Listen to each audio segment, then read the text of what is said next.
open eye, feel the waves cut through me, hypnotized by the sounds I'm breathing in. Hold tight, chemicals collide.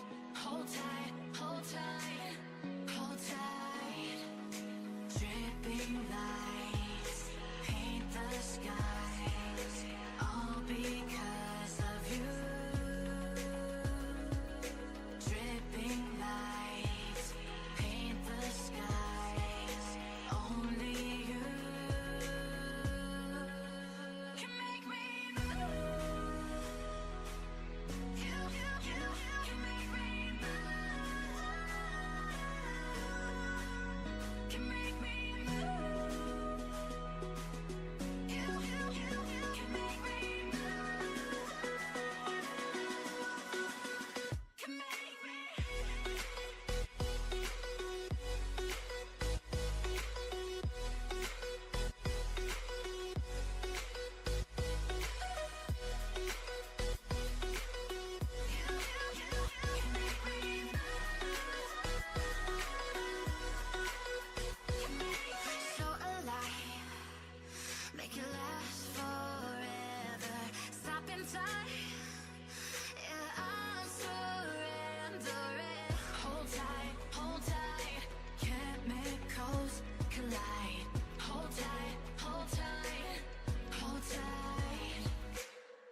want to get off that darkest ground,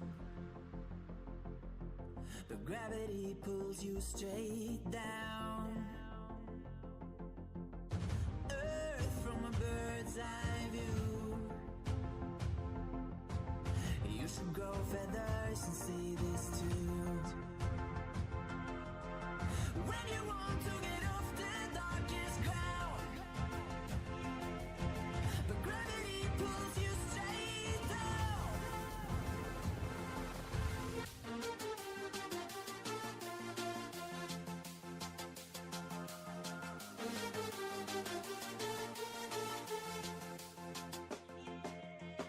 When you want to get off the darkest ground, gravity pulls you straight down.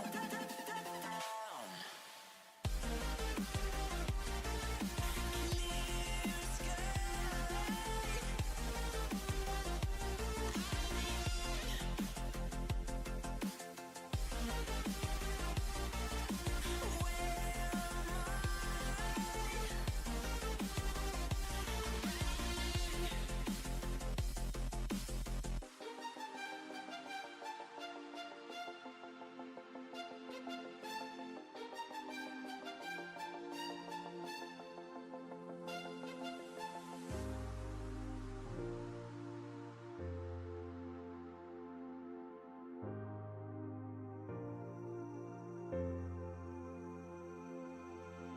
When you want to get off that darkest ground,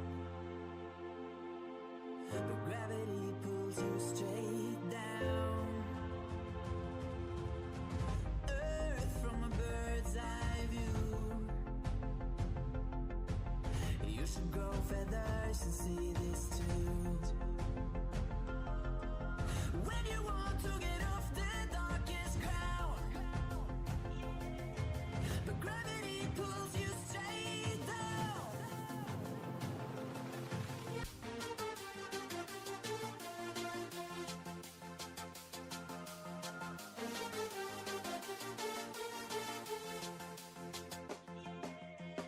When you want to get off the darkest ground, gravity pulls you straight down.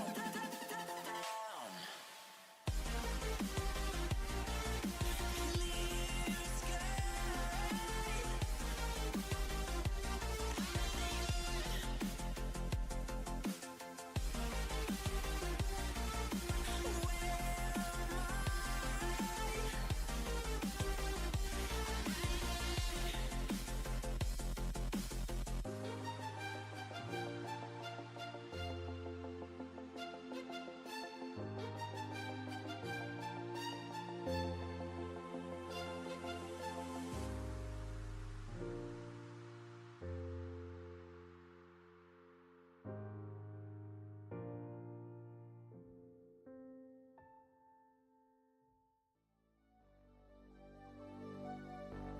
Fill me out with your smile, while the sunshine brings the light. Fill me out with a flame. I will let you in this game. Take me out when I'm down. 'Cause with you I'm safe and sound. Safe and sound. Safe and sound. Safe and sound. Safe and sound. Safe and sound. Safe and sound. Safe and sound.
For the Mid-Season Cup. And if you don't know what the Mid-Season Cup is all about, don't worry. We're here to bring you the action. Of course, my name is Kronos.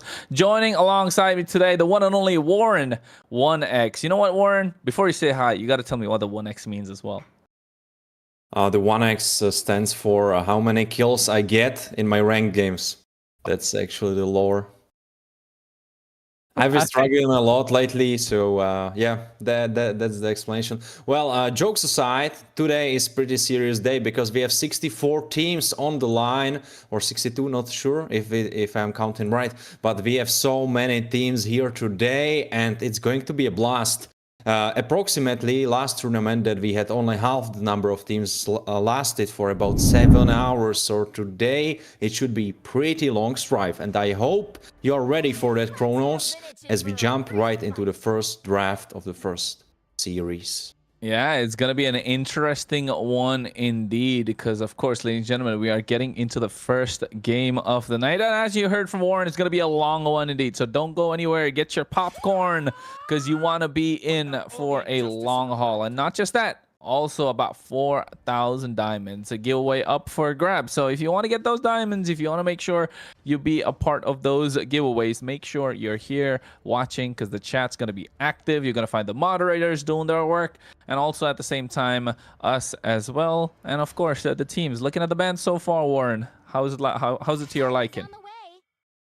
So far, I find it pretty understandable. Banning out the Kalia on the red side makes a lot of sense. She is pretty solid blue side contest. But looking at it now, I'm wondering if Badang will go through or if he will be left alone and Harid will be the answer. Because then it leaves open only Granger through the typical AD carries that are contested right now. Yeah, I think that's true. Granger is still, after the nerf he's been hit with, he's still a strong hero in the gold lane, of course. And right now, the Hayabusa, the Cho. So pickoffs going away from the side of the Kingslayers. Of course, ladies and gentlemen, we're going to have Kingslayers on the blue side, Surge Titans on the red. That's the first match we're bringing you today. It's a single elimination bracket. It is a round number 1. And for those of you who want to know the exact match number, it's match number 3. And the Joy being taken off the table as well. So 2 assassins, 1 pickoff hero in the form of the Cho, and on the other side 2 roamers, the Kalea as well as the Matilda. And you're right, it could see a Badang, but they take away the Fanny. I don't know how I like this. I think Fanny is pretty alright for a ban, but maybe later through the draft. First pick being Lucas leaves 2 carries open, but I mean it's pretty logical because they are both open. No one can take both of them at the same time. So going for Lucas, pretty smart. Yeah, I think the Lucas definitely is one of those strong heroes in the jungle, right? Not only is he strong, if you ask me, he's kind of broken, right? He's kind of broken. I don't really want to give anyone a Lucas. It's usually banned out if you ask me in my rankings, but there it is. The Badang pops up on the other side and the counter for the Lucas as well, making sure that Lights kept in check with this Valentina being picked up. But Valentina is pretty far up in the draft. When you have only one hero to see, you only know about Lucas's ultimate, which is already a pretty decent takeaway. But now, when you give your opponents the idea that you have the Valentina, now they can think about their draft a little bit more and approach it differently, and maybe not pick up those huge ultimates. Hylos ult, I don't know how I feel about that. I'm not really sure if it's a good pickup or bad pickup for Valentina. The Hylos, I would say it's a decent one, right? Gets adds on towards the Kingslayer's whole persona, at least with the full dive that they're trying to go with, the front to back now that they picked up the gourd as well. It's looking good for the Kingslayers, but on the other side, you're right. What will this Valentina take? The Valentina definitely is looking forward to take that Lucas's ultimate, unleashing the beast, but the Hylos just diving in is going to be a problem. And over here, I think just pop in one EXP laner, but then that'll be showing your cards too early. The jungler needs to be picked up, and they lock in that Suyo.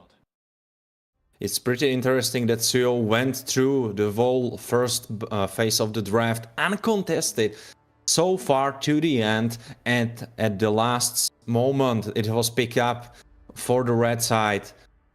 Pretty interesting stuff. Usually Suyo is the first one to be picked up. Now Lucas overshadowing him. You were speaking about how strong he is, how maybe broken he is. And we are seeing so much more of Lucas lately. After he was released, before Kalia got into the game, he wasn't so much contested. The teams were leaving him a little bit open for the taking. No one was really taking him. So I guess people now had time to adapt, to try him out, and now maybe are more confident on this pick. Yeah, I think they're definitely a little more confident with the way that things have been going around, especially for the Badang, like you mentioned, as well as the Suyo. If you ask me, the Suyo, you don't have to hit with the nerf. He's going to be a little susceptible to magic damage, but can still stand tall. And also the Harith being taken away, along with the Kimi. These are 2 powerful goal laners currently in the meta. And I mean, going back to a little what you said earlier, Warren, that Granger could still be creeping in, right? I can still see the Granger working out for either team, especially for Kingslayers with their front-to-back composition. They have 2 frontliners already. They have enough CC coming through the back from this gourd.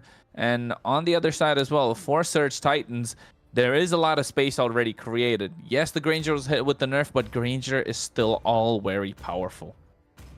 If you look at the compositions, as you were saying, Granger looks a little bit better for the side of Kingslayers, since on the opposing side you have only one real tank who can be managing to survive these shots, because when you go Suyo, you are usually going for that full burst damage. You are trying to nuke the carries, and usually defenses are something you don't really think about, but Granger being taken away for the red side, I don't know how I feel about it. It's a little bit worse, but it's still a takeaway from your opponents now with the 4 carries being banned out. So on the hierarchy, you get yourself pretty decent carry. Answer from the opposing side will be Beatrix, it looks like, but we will see if it will be truly locked in. Yeah, I think here Beatrix might be locked in, might not. There's really lesser options for the gold lane after the Clint, especially the Irithel being taken off. The Granger was left wide open, so Kingslayers kind of put themselves in this predicament with the Beatrix. So yes, the Nathan is good as well, but I mean, just because you got a slight bit of a change, but I think they have a lot of magic damage. They definitely need to double down on this physical damage, which they're going through with this Beatrix right now. I don't know about that skin. She's got horns. I've never seen that before. Well, she's got horns, so you can know that she wants to deal some damage and be dangerous to you if you stand in her way. But who will try to stand in her way is Tigreal, that will be trying to tank up the damage, soak up the damage coming from Beatrix and the rest of the team and make space for his own. Only if he will be picked up though. So far, it looks like he will be. Yeah, the Tigreal is going to be picked up. It's going to be a lot of good team fights. They want to get into these neutral objectives super strong because they have a good level 4 power spike for both these teams. Until then, you might be seeing a little poke come out in the mid lane. That's where I'll be looking for first blood. But level 4, the first neutral objective, it's going to be gung-ho. If you look at the compositions, I feel very strongly about late game for Kingslayers, because what they have for their roster is pretty strong for these late game team fights. But their opponents will definitely have stronger mid game. Beatrix is on the longer scale side of things. She needs a lot of items. She needs usually 3+ items on her build to be effective. But Granger, he's spiking much faster than that, and he will be trying to rip the game from hands of their opponents. As you have established, it's one game, and you can go out or you continue. So pretty tough spot for both of the teams. Yeah, true. I think Granger is definitely looking to take that snowball as fast as possible, right? That's the main thing. Otherwise, they got to find a way to get the answer. Otherwise, it's going to be difficult for both teams, as you said. Because, ladies and gentlemen, boys and girls, we're going to the first match of the night. It's going to be a long one indeed, because we got 64 teams participating for a slot in the MSC. That's going to be the Mid-Season Cup for Europe, of course. And now it's going to be Kingslayers on the blue side, Search Titans on the red. Your casters for this one, my name, Kronos, alongside me, the one and only Warren, because you can see right now Chio getting the Sacred Hammer. As you can see, the level 1 team fight as Light gets the first blood, and here comes Waste that has the Sever, but Music Papa plays the music of his own, trying to provide the Revitalize as he makes sure his jungler survives, but not long enough because the kill goes in towards Waterson after all.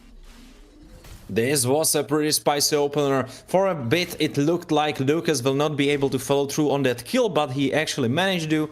But Wasted was right there, and he definitely wasn't, as his name suggests, because he played that very well. He caught up to Lucas and he was able to execute him in his tracks right when he was trying to leave. Yeah, I think it was iffy, right? We said it, in the mid lane is going to be the first blood coming through, because only the mid laners have that ability to poke them down early as possible. But here, they're looking to invade into the opposition jungle. Wasted wants to hit that power spike, but you can see Light is there going through. He has the flash step flash combo, unleashes the beast as well. Muxi Papa. I thought that was Music Papa. But hey, they still back off. Yeah, me too. But it's actually Maxi. I don't really know what that means in English. That's where my English knowledge fails me, unfortunately, and I bet my English teacher is rolling in there. And I bet my not music teacher, my English teacher is probably rolling on her chair. But who might be rolling next in their chair is probably Quelos, as he's trying to approach the mid wave and try to make space. Try to make the priority so they can move into the river and fight over the turtle. But Nuxi Papa is pretty low starting into this fight. Yeah, they want to get the turtle. This is where the power spike for both teams comes into play. And right now they're trying to go for something, but Mutsi Papa actually in the back line trying to get something. Here comes Glorious Pathway as well, but at the same time they try to go for it, and you can see everything thrown at them. Here comes the Mystic Gush, and finally they take down one, and that's going to be the Lolita here with the Menace Rage as well. Emma trying to create the space, but Waterson goes in deep as they get the kill in the hands of Kyo Kite. And now they dominate this first neutral objective. Surge Titans come out on top, looking to snowball. I believe that the fate has been sealed, not yet for the game, but at least for this turtle take, because Surge Titans were definitely a stronger team coming into this trade, and they showed us right in the draft, and now again with the way they play this situation. Now they are getting chased away from the opponent's jungle, but Wasted was able to take out the purple buff for himself, so he will be having a little bit of a lead for his own. Well, if we look at the score, it's something that I've predicted. Oh, we have a fight happening in the mid. Oh, yeah, you can see they go into the Numenon Blast as well, unleashing the beast, taking down Waterson low. No flicker as well. Gonna be there up for the next 120 seconds, and that means no flicker for the second turtle. No flicker for the second turtle, indeed. Waterson will be pretty vulnerable. Valentina has a little bit of movement for herself, but after it's down, she has nothing else to fend for her, except maybe some cheeky ultimate steal that can work. Now Muchi Papa is trying to go for Granger, forcing him out and trying to make a cut.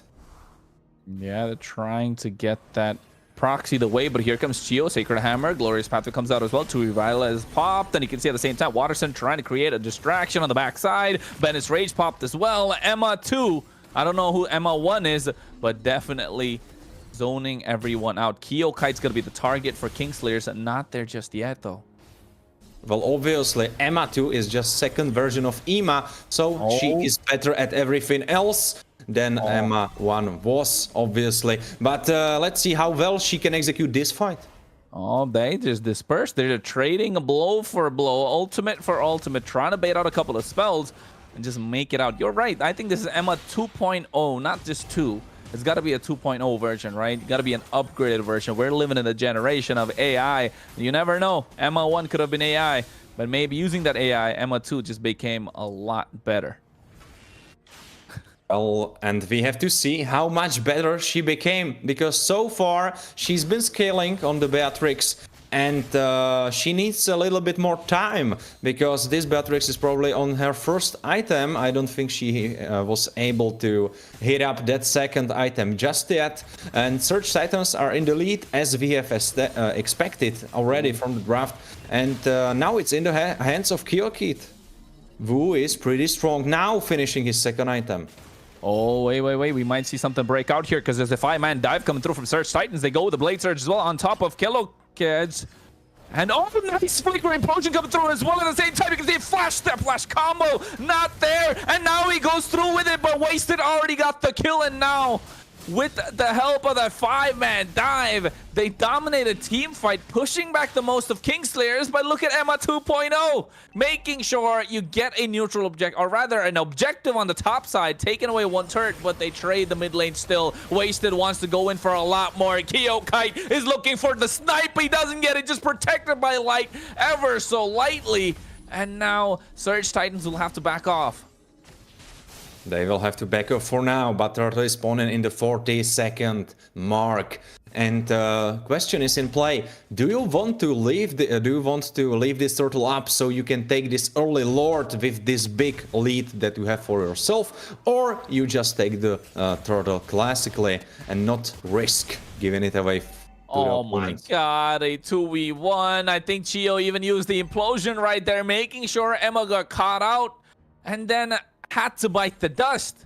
Kyo Kite, I think he got the Sky Piercer already, and now with a stack on his hand, he's gonna look to start hurting, because that's what the Granger does best.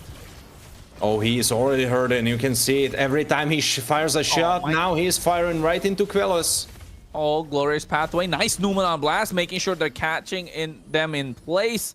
Emma is coming through, but can't really do anything at this point. Not enough items. Only has the Haas's Claws. Yes, you have the extended bit of range with the Malefic Gun, but look at Chio. Sacred Hammer once again gets a knock-up. Here comes Bennett's Rage trying to catch them, but guess what? He snipes them from far once again. Misty Gust, but too little too late. The fist break, fist crack combo. He catches 1, 2, and 3. A double kill in the hands of Kyo Kite and make that a triple. 4 down and out, and now they're looking for the 5th on the bot side. Wasted, making sure the Kingslayers are kings no more. Who are they going to slay? Nobody, because they get wasted indeed, as Surge Titans have got the 5-man wipeout looking to dominate this game. That was just beautiful execution through this team fight. Of course, they came into the fight already being ahead, but the combo from Badang, we were talking about how useful he can be. He was being left right in the open now for the take-in, and they took him and they made him work beautifully. 006, almost Agent 007, maybe if that one a little bit a little assist more, he can become that. But Kyokite 502, absolutely glorious performance on this. Granger and Kingslayers need to slow their opponents down, but I don't know, maybe it's already too late, because 10,000 behind at 9-minute mark. I don't know about that. Yeah, I think it's looking grim if you're Kingslayers at this point. 9-minute mark. They've taken only one tower that's on the top side, sacrificed quite a lot, only given up 2 turtles. The Lord is already marching down the top side. 10-1 kill score. Flickers are present for the side of Surge Titans. Only one missing is Jujic, of course, and now they've taken out all the tier 2s. Holy Shield is the only one that's preventing Kingslayers from going down early. He is the only one. He is trying to make it work, trying to slow down the onslaught. And just as we speak about it, Lord approaches the top tower right now, right at this moment. And next fight could be breaking out soon.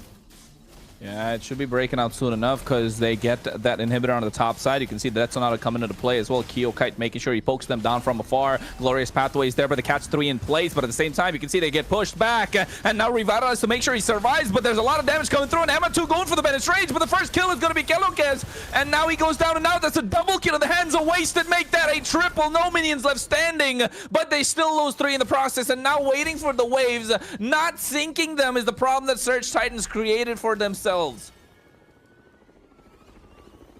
Yeah, just imagine a parallel universe where you have synced those waves. Now you will be already after this first match, but unfortunately for Surge Titans, this didn't happen. And Gord is trying, or actually he is able to hold off the mid wave, and now they have to focus on the bottom. Nuchi Papa already engaging. He got a nice stun on there indeed. Waterson taking a lot of the damage. Mystic Gush along with the Bennett's Raid. They get a shutdown finally, and now he gets a double kill thanks to the Death Sonata with the Rhapsody. Kyokite looking for a triple. He finds it, and now looking at roll right into the base crystal. He finds himself a fort. That's the Maniac given the Savage already. It's game number 1 in the qualifiers for the Season Cup in Europe, and we have a Savage, ladies and gentlemen, coming out from Kyokite of Surge Titans to take this game in the best of 1 series. Kyokite truly took this game on his shoulders, and he ran with it. He got that first kill at the start of the game. Not really at the start, but in like 3rd, 4th minute mark. And then he just ran with it. His shots were precise, surgical. He was always hitting the right targets. And well, we should elaborate on hitting the right targets, because everyone was the right target for him. Just how fed he was. It didn't matter who he shot at. It was support, it was tank, it was XP laner, didn't matter. He was just making those shots count. Yeah, he was making those shots count. All right, talk about the clutch. He got that first kill. After that, just what you said in the draft earlier as well, Warren. You want to make sure this Granger is kept under check. You let him loose. He's going to snowball along with a Suyo. 10-0-5. Oh my goodness, he got a Sky Piercer. And guess what? Chio was just feeding kills towards him. And next thing you know, it's impossible to stop, because yes, Kyokite was targeting the right heroes at the right time. But after a certain point, when you have a lot of damage, you don't really have to care, do you? Like, he's just melting everyone at one point. And if you ask me, I think that's an 80 stacks on Sky Piercer, right? That's got to be max stacks as well.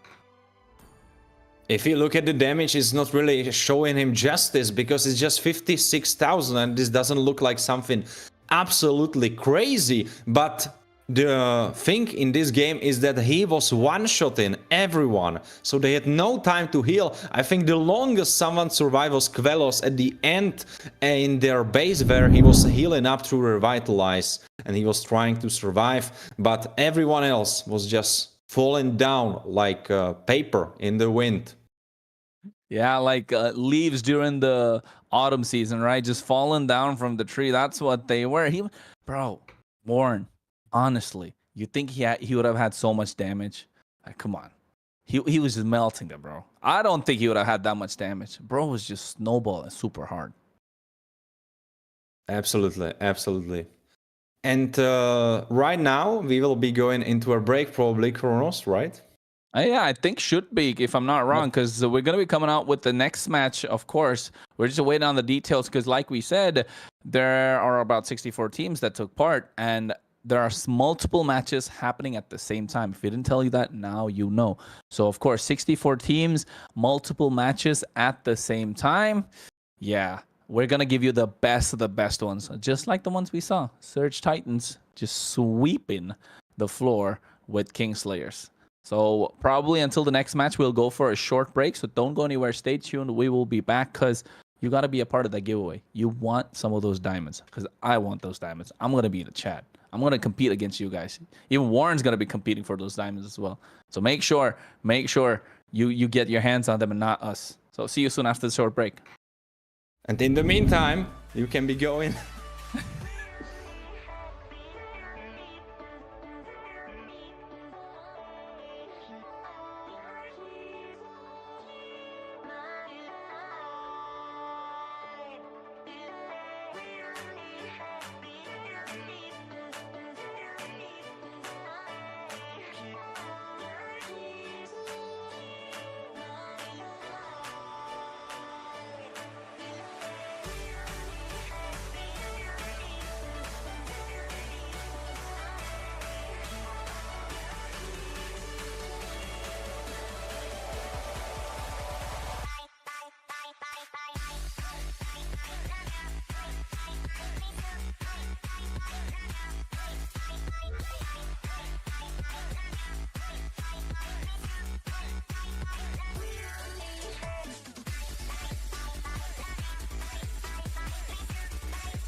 Welcome back, ladies and gentlemen. You're watching the qualifiers for the Mid-Season Cup for European Championship indeed. And my name is Kronos, alongside me, Warren. And you're wondering why we're laughing, because I'll be honest, because our director at the back is like 3, and then we just started laughing. But apart from that, of course, he also cut off Warren while he wanted to say something. So before Warren gets pissed off a little more, I'll just give it to Warren anyway. Lovely. Thank you so much. Because what I wanted to speak about is that we have something for you prepared on our YouTube channel that you should definitely be following, already being subscribed there. But if you are not, you should fix that right now, right before the match start. We will wait. You can do it now. You check our YouTube. And on that YouTube channel, after you are subscribed, you check the newest video where there has been so much information about the future of Search Europe, about the future of MLBB in European region, and about the esports. So much interesting stuff, so you should definitely check that out when you have time. Usually the best time you will have is between games. So right now, let's focus on the draft, as we are going right into it with Harit being banned. Yeah, we are going right into it indeed. It's going to be fast-paced, ladies and gentlemen. All BO1s mostly until we let you know so. But right now, what you're going to watch is, again, Surge Titans going to be taking on this time Memento Mori. Memento Mori, a little bit of a familiar name for those of you who've been watching the European scene for quite some time. And I think this is going to be an interesting match because if you ask me, Surge Titans with the stop that they had in game number 1 feel like they have the momentum to make sure to take down Memento Mori. But here, Harit being taken off along with the Badang on the other side. And let's be honest, do we want to see the Granger being banned out, Warren? Well, he could be, at least from the red side. On the blue side, you will probably not be doing that because you are aiming for that Granger to be picked up by you, or maybe you are baiting your opponents. If we look at the draft right now, it looks like they have different strategy prepared for blue side compared to the red side, because on the red side they had completely different bans. I believe the first one was Matilda, or not, that was the second, but first ban was Kalia, and now Kalia is being left open. So maybe they are dancing around if it will be Kalia or Granger, and they are thinking, what will it be? Banning Fanny is pretty much a cop-out, if you ask me. Yeah, I think you got to make sure you ban out. You're right, could be a cop-out indeed, but they're probably looking to play mind games as well, right? Because if you ask me, the Kalia being left open means that you're trying to bait it on the other side. You could go with the front-to-back composition with your backline running a double Purify, and that could spell disaster. Yes, your jungler should be more careful, but then again, that comes down to mechanics. And I think the teams might be gambling on their junglers indeed, especially in Europe. That's what they like to do. But here, speaking of junglers, 2 of them banned out, the Fanny and the Joy.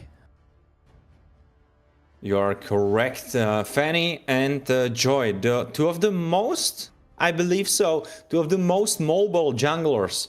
Maybe Suyo comes, is trying to gap the rest and try to be a little bit mobile himself. But yeah, he cannot really catch those 2 if we are speaking about speed and mobility. Kalia being banned from the blue side is absolutely interesting, because I definitely didn't expect that. This wasn't on my bingo card. Now I'm thinking if the Granger will be banned out from the Memento Mori.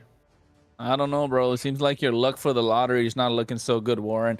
Because Kalia usually is banned out on the red side, not on the blue. You're right. But I don't know. Seems like the crystal ball is not working today, is it, Warren? He's going to polish it later on, guys, because I know he's going to come up with better strategies for the draft later on. I feel like he's going to get the second half right. But looking at the first half, though, I like the Gacha ban a lot more. But again, it's only the first few rounds, right? We're in round number 2 right now. It's Memento Mori on the red side. It is Surge Titans on the blue. And they leave the Matilda open. That means Matilda, it has to get picked up. I don't see why you don't pick it up anyway. Yeah, I was just looking at that. And as you were saying that you like the Ghetto ban, I was thinking about Matilda being the actual ban, because I feel like that would work so much better if we also take into consideration that Gato is a great flex pick. He can be played in the XP lane. He's not the strongest, but he can be played there and also on the roam. And if you are red side, you usually try to go for the most flex picks you can, since you can always try to switch it up with that last pick that you have for yourself. Yeah, I think the flex pick is going to be the most important ones. But guess what? They lock it down with the jungle Hayabusa and possible flex pick with this Kimi. And that's a lot of damage on the board already for Memento Mori. And let me tell you something about the Kimi, Warren. This Kimi has been wreaking havoc. I have been getting win after win with the Kimi. And I'll be honest, when I'm playing ranked games, I just want to hang out. I just want to have fun. I'm just testing heroes. I don't really try hard. And if Kimi is going to give me so many wins, yeah, I think Memento Mori are cooking. Yeah, Kimi, I know, she's pretty strong, but I kind of hate her playstyle, so not really my cup of tea. So I cannot get over it. But definitely Loloy got over it since he picked it up for his team. Moscow will be together with Kimi, so now that already tells us a lot, because now this Kimi has to go into the mid lane, and now you have pretty squishy composition. On the opposing side, you have Suyo, who is full damage, as we have established in the last game, but he is still much more durable than, for example, Hayabusa or those two carries on the other side. Then you have Phoebus, and then you have Matilda. Matilda pretty squishy, but Phoebus, he can tank a lot, he can survive a lot, he is healing up. So you have strong frontline established. So the question is, will Kingslayers realize that and ban out frontliners? And it looks like they did, because Hylos is a pretty decent one. Yeah, I like the Hylos being banned out, because if they go with the Hylos in the front with the Moskov and the Kimi in the back line, that's going to be brutal for the side of Surge Titans. But still, I think it's a little greedy, if you ask me. Memento Mori going for 2 marksmen. And this is what I don't like about teams when they pick up the Kimi, right? Yes, you want to flex it in the mid lane, okay, but you want to flex it until the second half of the draft. They're showing their cards a little too early now, and they're so squishy. The backline is ever so squishy for Memento Mori. Yes, you have the Hayabusa who can use the Yogi Shadow Kill, immune, a lot of stuff. But let's be honest, if you don't have a front line, which is being banned out right now, like the Chip and the Hylos, no Gato Tkacha present as well, no Badang present as well, no Kalea, yeah, it's looking grim if you're Memento Mori. What are you going to go towards? A Phoveus is already picked on the other side. You might want to go for a Tigreal, but against the mobile hero like the Matilda, the Suyo, I'm not really sure it'd be the best option.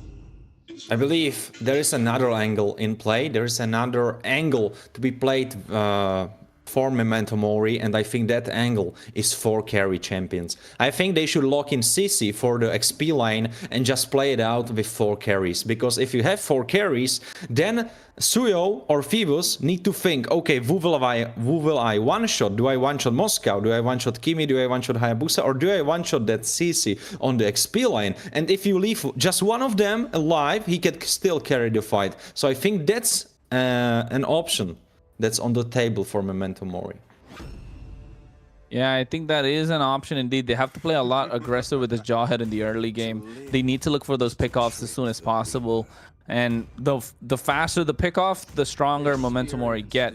But again, Kyo Kite coming off of a savage in the first match of tonight with this Granger. Gets his hands on the Granger again, and guess what? He has an extra lifeline with that Faramis on their side as well. Also, and if I'm not wrong, is that last pick a Hilda? It's definitely Hilda. Looks too good. I don't know what skin that is. What is that skin?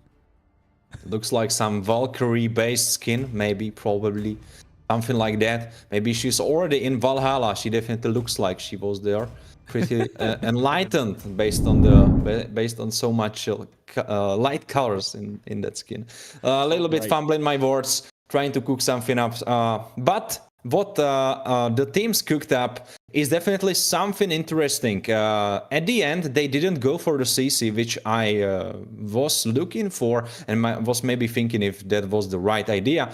And now we have Hilda. Hilda is still doing a lot of damage, but not so much as CC. But she has that proactive playstyle from the early game. She can be scoring kills, she can be rotating on the map, and you can use that in tandem with Jawhead. So you are looking to try to shut down opposing team, but at the same time, they have Granger, and Granger is spiking much faster than Kimi and Moscow.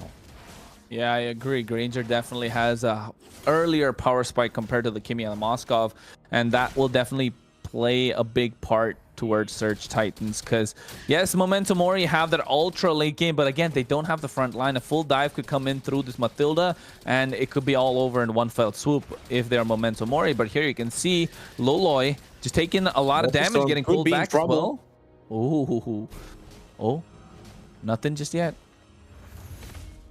So far he's safe, but looked like a little bit of trouble going for him. But now there's more trouble coming to Wasted, and he was almost wasted himself because through this engage.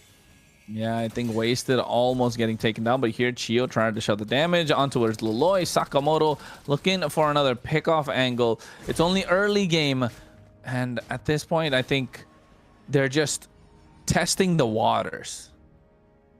Testing the waters indeed. But looking at the compositions with Memento Mori, even though you have the Joet, even though you have that Hilda, if nothing happens in the early game, if no one gets a lead, you are better off because you have 3 super strong late game champions. Yeah, I agree. This super strong late game on towards the side of Memento Mori with the Moscow, with the Kimi. But then again, they need to get to that late game, right? To get to that late game, they need this Jawhead to dominate. And so far, Sakamoto's doing a good job trying to keep the river under control, trying to make sure Chio is not getting too aggressive and not really using his flicker as well just before the turtle comes up. Uzin here, level 5, should be looking to take the turtle. And now, if they get their hands on the turtle, Memento Mori are looking in a comfortable position. Uzin already started a turtle, and it looks like it will be without contest. And just as I say those words, it's been picked up. So a little bit of a lead for Memento Mori. And now they are waiting, lurking in a bush, maybe trying to go for Wasted. And now they are truly going for him. He has to jump over the wall. And will he be able to survive? He will for now. Yeah, I think right now he was able to survive ever so slightly. I'm not sure how he got away there, but Uzin definitely will be missing out on that kill, right? Because the Hayabusa, he wants the early snowball along with the Jawhead. They're doing everything right so far, and Surge Titans are not looking as comfortable as they'd like to be. But I think it'll all come down to this mid-game power spike, because now the early game is not something that where they wanted to be. They've bought enough time, maybe in these mid-game team fights, by not giving a kill towards Memento Mori to make sure you slow down the roll of their side. They might be able to do something for themselves. The thing is that what we see is giving us so much insight into how the game can play out later. And if Memento Mori is already able to make so much space for themselves, and they are taking away enemy jungle, and now going for Wasted. Just run away, and I don't know if he can though. That's Faramis ultimate that will save him for now. Kamoto, there's an ultimate connected from Moscow. He is not going for it. He didn't go for that. I think Best could have locked that in. Yeah, I think Best could have just locked that kill in. That would have been first blood right there. I'm not sure why he didn't dive in. Yes, you have Chio and Watterson around there, but I think that would have been worth it. You have the flicker as well to get out of harm's way. It could have been nice first blood. It could have been a good position for the team fight. I feel like Memento Mori understand that they don't have to play for the early game, just to wait it out until the late game. But maybe now Lolo in trouble. He has to jump out from Phoebus, gets chunked up just before the second turtle, and now it's being spawned. Sakamoto in the bush trying to look for something, and Hayabusa may be too late.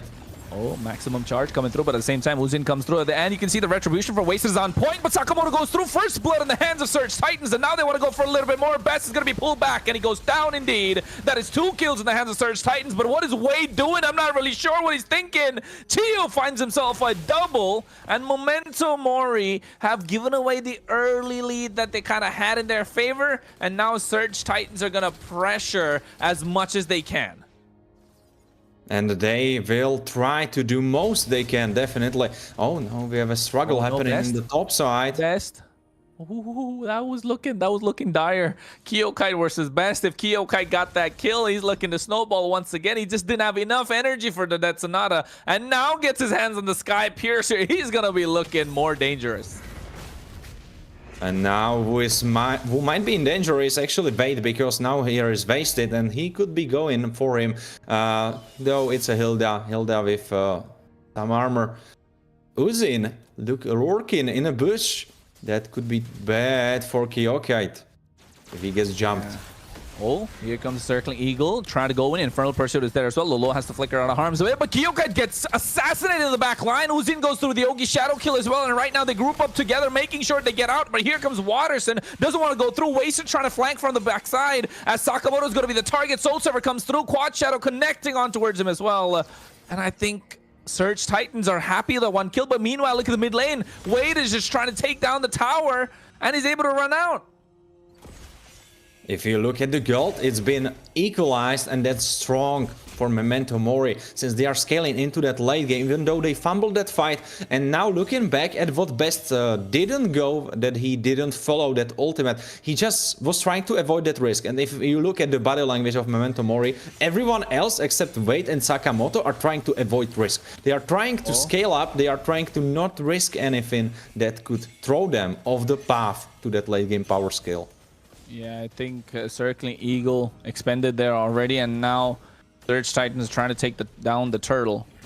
Memento Mori just moving like a unit. They're trying to find the angle. Sakamoto's the one who's going to go for the flicker. Conceal play comes through as well. There it is, the unstoppable force. Try to catch, wasted, but here comes the Netherrealm to make sure they survive. He's not able to get out of harm's way. Infernal Pursuit from Jujik to make sure they survive, but here comes Loloy with a maximum charge as well. And now they will have to back off. Nothing being wasted on both sides just yet, but Kyokite is there. He has the damage. Death Sonata comes through as well. Infernal Pursuit from Jujik is going in, and here comes Circling Eagle. They're committing, and they're diving in. They get a two-man knockup, but there's no follow-up coming through from the rest of the team, as Memento Mori used that opportunity to take down the tier 1 in the mid lane.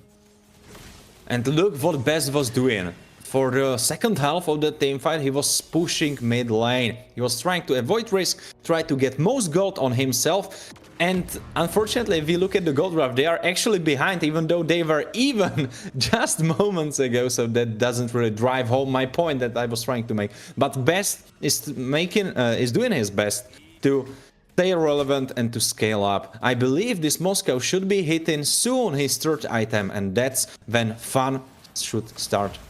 Oh, Sakamoto gets the throw, and you can see at the same time, Jujik tries to go in with the Infernal Pursuit. Their Netherrealm's already baited up, but wasted on the 1v1, loses out to Uzin, but here the team fight extends, and Loloy finds the first kill, and now he's looking for more. Goes through, but there it is, the three-man knockup from Chio. Not enough, just buying enough time for Surge Titan to disperse, and if it's looking like this, you can see that Memento Mori might just take it away.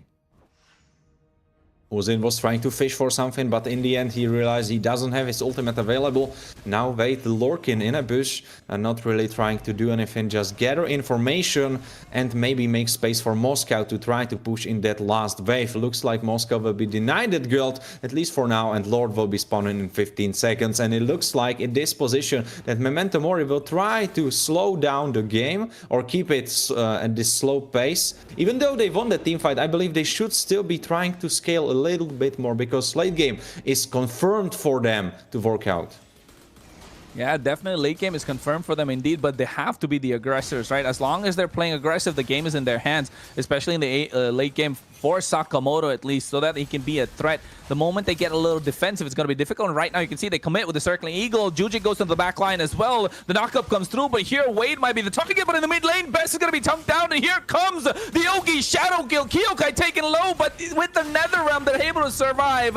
Wasted, trying to take down Loloy, but now they turn their attention in towards the Lord, but Memento Mori are still hovering over it. Surge Titans were able to play this fight out through Farames's ultimate, but now it's on cooldown, and they are trying to finish the turtle. The Lord, they actually are able to finish the Lord, but now will they be able to catch someone running away? Doesn't look like it was just Sakamoto. Yeah, Sakamoto bites the dust. Wasted got the Lord with the Retribution on point. Uzin was looking to flank from the backside with that quad shadow. Ogi shadow kill just missed out, to be honest. And now with that one slight bit of momentum that they have in their favor, Surge Titan needs to capitalize. Otherwise, it's going to be difficult because a late game composition from Memento Mori. Akimi that's not been taken down yet. Uzin, who's looking to take down someone. And speaking of best, he wanted to come back and make sure he got the damage done as the maximum charge from Laloy is able to get that kill. And now Memento Mori, before the Lord even takes down the tier 1 in the mid lane, it's melted. And that's the power of a double marksman composition. Double marksman composition indeed. Best has been farming so far. Oh, Uzin with a 1v1 against Wasted on the board on the top side. He was able to catch him out just now when you are trying to fight it back, and now there's a fight happening on the bottom side. Oh my god, everything breaks loose. You can see nice Netherrealm coming through, but this is the moment that they're looking for. They find one that Sakamoto Wade's going to be the next target. Double kill in the hands of Kyokite, and now they're going to go for more, but you can see Laloy's dishing out way too much damage, and that is why Kimi is annoying. You can basic attack while you move, and Surge Titans need to find an answer. But meanwhile, on the top side, Uzin is being a distraction, a nuisance to take down one turret at a time. Uzin has got himself a good 3 kills. Got a pretty decent lead on himself, I believe. If we look at the gold graph, I think he's a little bit ahead compared to Wasted right now. 1-2-3 is not really bad score, it's just that the kills didn't swing his way, and he got into situations where he wasn't able to execute that kills for himself. 8,000 gold on Uzin, and he will be hitting soon that 5th item. If we count the shoes, that will be pretty spicy. No, Wade gets pulled back by the Shadow Stampede. And now Chio is just going back, but you can see the damage being done on towards Wasted. They commit the unstoppable force. Sakamoto's going to be the target, and he goes through, but then Tsunade trying to connect. They're blocking everything that they can. Jujik goes down first. And Uzin with the Ogi Shadow Kill committed, but right now they're going for more. Kyokite has the damage, but he's getting dove upon by Wade. He gets himself a double kill on a killing spree. Is Laloy, and he finds himself a double as well. A 5-man wipeout. Memento Mori are looking to take this game by storm. Watterson comes back up, but what can a lonely Faramis do? Because the rest of Memento Mori are looking to end the game. Can he clear it? Can he clear the wave? No, he cannot. He did. He did almost. But the tower is gone. The base is gone. Unfortunately, Surge Titans, with that great showing from the first round, get shut down. And as their flame of victory was trying to burn hotter and hotter, unfortunately their opponents just smashed it out. And now they're out of the tournament. Yeah, and Surge Titans burning brighter than ever. Shining bright so far. 2 rounds, 2 dominant games. Oh, wait. Memento Mori, rather. What am I saying? Memento Mori just came back, and Warren just looking at me like, hey, wait, Surge Titans? Yeah, Surge Titans were trying to shine bright, but Memento Mori just took the game by storm. Oh, my goodness. What a way to make that comeback possible. And it was a late game composition, right? We knew this from the start. As long as Surge Titans had the upper hand in the early game, they were able to do it, but once it got to the mid game, Memento Mori make sure to keep up with the gold. And yeah, if you have a double marksman, you're even gold with the opposition, it's looking difficult for the opposition. MVP was landed on best for his performance in this game, but I must pinpoint a lot of work coming from Sakamoto. The way he was running on that map, even though if you look at the score, he has, I believe, just 2 assists. He didn't have something crazy, but the way he was playing was making so much space, and he was making that option for his carries to farm up, to get to their gold, to get to their power spikes, and this late game was confirmed for them. Even though Kyokite had wonderful performance once again, he's been on the losing team, and he was still able to be at every kill that happened, either through an assist or either to kill it right away. Great performance from Kyokite, but unfortunately this was too much for him. He wasn't able to carry this one though. I don't know if I want to give this to draft or if I want to give this to how the game was played out. I believe Surge Titans should have done more in the early game, should have done more in the mid game, and I think that's where it felt flat.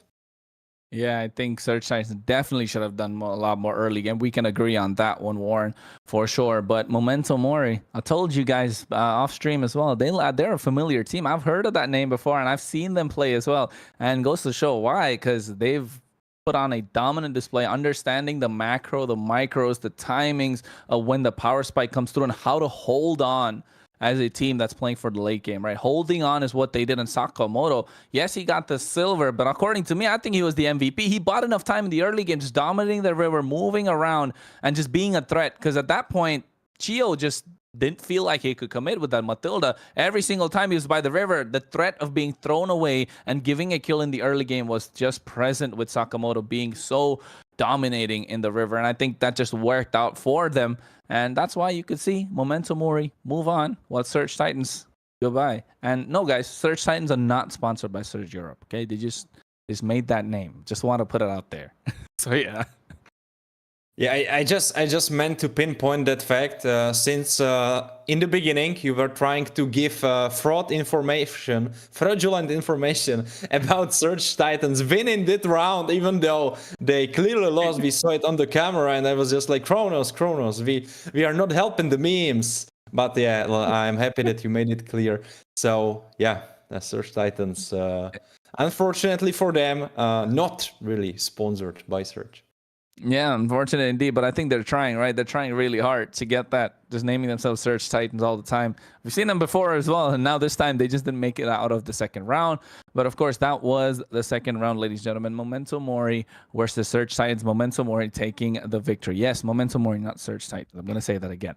But I think before we head into the third round, we're probably going for a short break, and we'll be back again for a quick match, because it's just blitz today. It's just going quick matches until we reach a certain stage, and that's when it's going to get nice and down to the nitty-gritty. So don't go anywhere. Stay tuned. This is Kronos and Warren. And guess what? Before Warren starts saying something, I know what he wants to say. You got to go and check out that video where we speak about the future of Europe, right? The future of Europe and what Surge has in store. 40,000 euros are up for grabs, ladies and gentlemen, and also a possible slot to, you know what I'm talking about. I don't want to say anything more, so go check it out yourself, and make sure you like, subscribe, do all that good stuff. Join the Discord as well. So we'll be back after a short break.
All right, ladies and gentlemen, welcome back. You are watching the Surge Europe Mid-Season Cup Qualifiers, indeed, brought to you by Surge. And of course, my name is Kronos, and joined by me, the one and only GD Ico. After a long time, he got a nice fresh cut. He's looking nice. He got a sleek car and everything. He's just popping up on the stream as well. How you doing, G? I'm doing good, man. It's good to kind of be back into the esports scene. You know, it's been quite a while. Many of you guys might know I've managed esports teams, I've casted internationally, and I've done all of that. But thanks for the great intros. Looks like we're going to be jumping straight into the first game here, Kronos. Yeah, we're jumping straight in. They don't want to waste any time. I thought at least G and I could have a nice chat. You know what? We're going to have a chat anyway, because it's been a while, G. How you been, though? It's been good, man. It's been good. It's been a wild ride, but we're still here. It's cool to see the European scene kind of popping off. So, and you know, I'm just kind of, you know, tipping my toe in the water, seeing how it is coming out here and just hanging with you guys. Yeah, I think that's a nice way to put it. And I think welcome on board, of course, for the European tournaments. You've been here for a while. You've done a lot of other ones in the past with me, but here, Surge Europe is just bringing us something different. And for those of you want to know, for those of you want to know what that difference is, go and make sure to check out our recent live stream that took place. Of course, we had an interview with the founders, Andre and Yaroslav, who gave in a nice information. I think 40,000 euros, G. 40,000 euros up for grabs throughout the year. Yeah, it's pretty crazy. And I think right now the games that we're playing is what, Birthright versus Special Cases? Is what we're doing, a BO1? Yeah, it's I'm all pretty a BO1. Yeah, so again, two monsters going at it right here. This is kind of like a final stand, right? Is there a lower bracket? I don't think so. I don't see one at least. Is this like do or die, Kronos? Yeah, it's a do or die single elimination best of 1, and this is a game that we like to cast in a best of 5, if I'm not wrong, right? Yeah, that's what I was thinking. I was like, man, it's been a while since I've seen Birthright, but hey, it is what it is. Let's see what they can bring to it. We're kind of looking at some of the bands that are going down. These are kind of actually pretty typical of what I've seen in the North America scene. Besides, I've seen Badang actually show up quite a few times, and he's pretty powerful now. And he's actually one of my signature heroes as well. So seeing him on, you know, in the band list finally is wild. Do you see anything out of the ordinary? I mean, I like to see that Kimmy pop up on the red side because he's super strong right now in the current meta. Just with the change that she got, the revamp that she's received, she's an absolute menace. Can be flexed in the EXP lane, can be flexed in the gold lane as well, but an absolute monster in the gold lane. The Joy being taken off the table. I like it. The draft is looking good. Gatutkacha's open. Hylos is left open. Hayabusa, Suyo. So Matilda, a lot up for grabs. Hayabusa, a really great first pick to go here. But again, the red side always kind of has a little bit of an edge up because now they get 2 heavy picks. Just like what you were saying, Kronos. Like, this is like a gotcha could come here. Hylos, look, bam, easy. We were pulling these same strategies with our teams as well. It's like this, always picking second is almost better than picking first.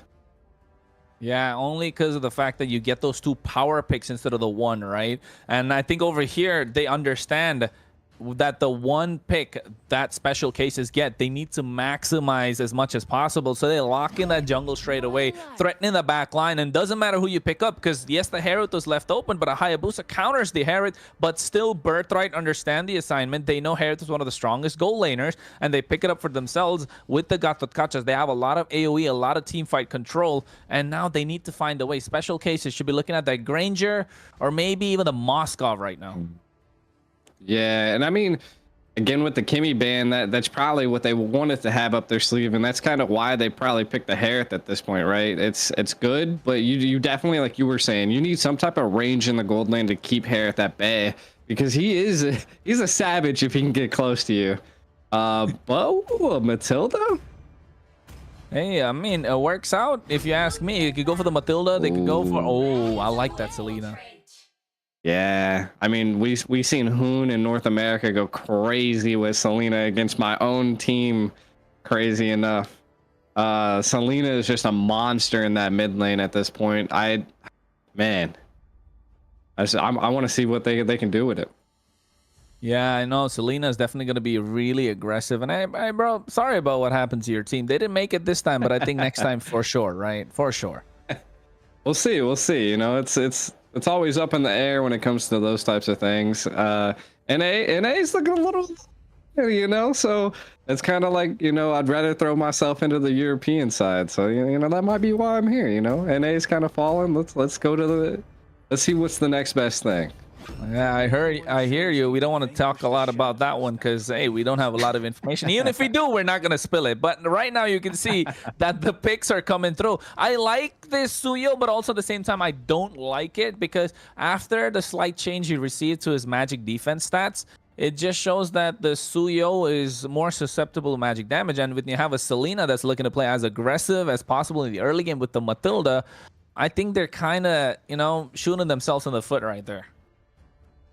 Yeah, and not only that, we're looking at the blue side looking kind of squishy. You know, they got the Hayabusa, great escape. Yeah, same thing with the Selena, but again, if caught by the gotcha, I mean, you might as well already get. You're gonna get got. Yeah, I agree. I think if you're gonna go against the gotcha, you definitely need to find a way to create that separation. Otherwise, this guy's gonna just jump in, and then everyone's gonna get knocked up and you're not going to be able to take him down, to be honest. You need to poke him down, and that's when you can do the damage. And over here, taking out the Lucas, I'm not really sure if the right play. Yes, he's good in the EXP lane, but I prefer him in the jungle. And if I were the red side, which is Birthright, I'll be looking to take out that Granger or the Irithel or the Moskov. Now they need to choose because they've already given away the Lucas, right? Because the Irithel is good against the Herod, and so is the Moskov. Yeah, and I think their reason behind banning that was just essentially they don't want to give the blue side any more speed, right? Like, look at them. They got the Matilda, they got the Selena, they got the Hayabusa. You're going to have to find something that can slow them down, and I think that's kind of what they're aiming for at this point. Now, a couple other bans. It's been a while. It's crazy to just see, like, Hilda on the ban list as well. That was kind of... Some of these bans just blow my mind nowadays. Just being out of the scene for a little bit, but again, I guess they just don't want to see Birthright have any more mobility than they have as well. Yeah, I think that Hilda has come up ever since you've taken that little break, right? Because you can go invade the jungle, really annoying. And I think against a Hayabusa, if you're getting invaded by a Gatotkacha, a Suyo, and a Hilda, yeah, I don't think the Hayabusa is gonna have a good day in the jungle. So just taking it off completely, but they still don't ban out a gold laner on the other side. They're taking away more EXP lane options with this Hylos. Okay, it's good because you prevent that full dive. And now I think they're okay with whatever comes in the gold lane. But here on the other side, they should be looking to take out another option as well. That could be Flex, Roam, EXP. And I'm looking at a CC right now because a CC would just wreak havoc to whoever's coming in on the other side. 100%. And kind of looking at... a Hylos being banned, the Novaria, interesting. I haven't actually seen too many Novarias being played, at least in the North American side. You got anything on that? No, I think this is just a hard read, if I'm not wrong, because I don't really see a Novaria pop up either. This is just a super hard read. Maybe they've probably come up with a cheese strat somewhere. So probably during scrim, some sort of info they received, because this Novaria is looking kind of sus. Because you have a Hayabusa on the other side, so I don't see a reason why you still got to ban out the Novaria. Probably choking down the mid lane options, but then there's still the Vexana, the Aurora. So I'm not sure what they're thinking here. Definitely like some sort of information they received. Yeah.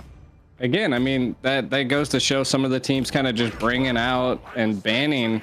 And again, it could just be that they actually just need a mage, so get rid of the Novaria is good. The Beatrix pickup, though. Hey, you're surprised about Beatrix. I'm surprised about the Franco. When did you see that coming? I mean, true. We're going to see a lot of plays coming through, ladies and gentlemen. The hooks in the land of Dawn from Mark is going to be super cool because Mark actually plays a lot. He's going to be Marker my lobby. I'm not sure who, but I know for a fact there are Franco's souvenirs on the other side for Birthright. I mean, and again, What did I say earlier? The blue team has a lot of mobility. Who's the person that can lock someone down? That's a Franco, right? And not only are you going to have to dodge the abyssal arrows from Selena, but you're also going to be able to have, now the other team has to be patient and dodge hooks from Franco. So it's going to be who can dodge the most out of this tournament right now. Yeah, I think who's going to be able to bob and weave, right? Unless this Franco is going to have something to say. The Valentina comes through as well. So strong mid lane presence. They have the pick-off ability. They have a suppression. They have early power spike with the Suyo. Level 4 with this Gato Kacha. It's looking nice for Birthright, but also at the same time, a lot of micro plays that could come in from special cases. And I think special cases, I mean, they don't need any introduction. These are some of the top players in their particular roles in Europe. Yeah. And again, we're coming into a game that's going to be crazy. They already threw me on the screen. I didn't even know it. Me neither.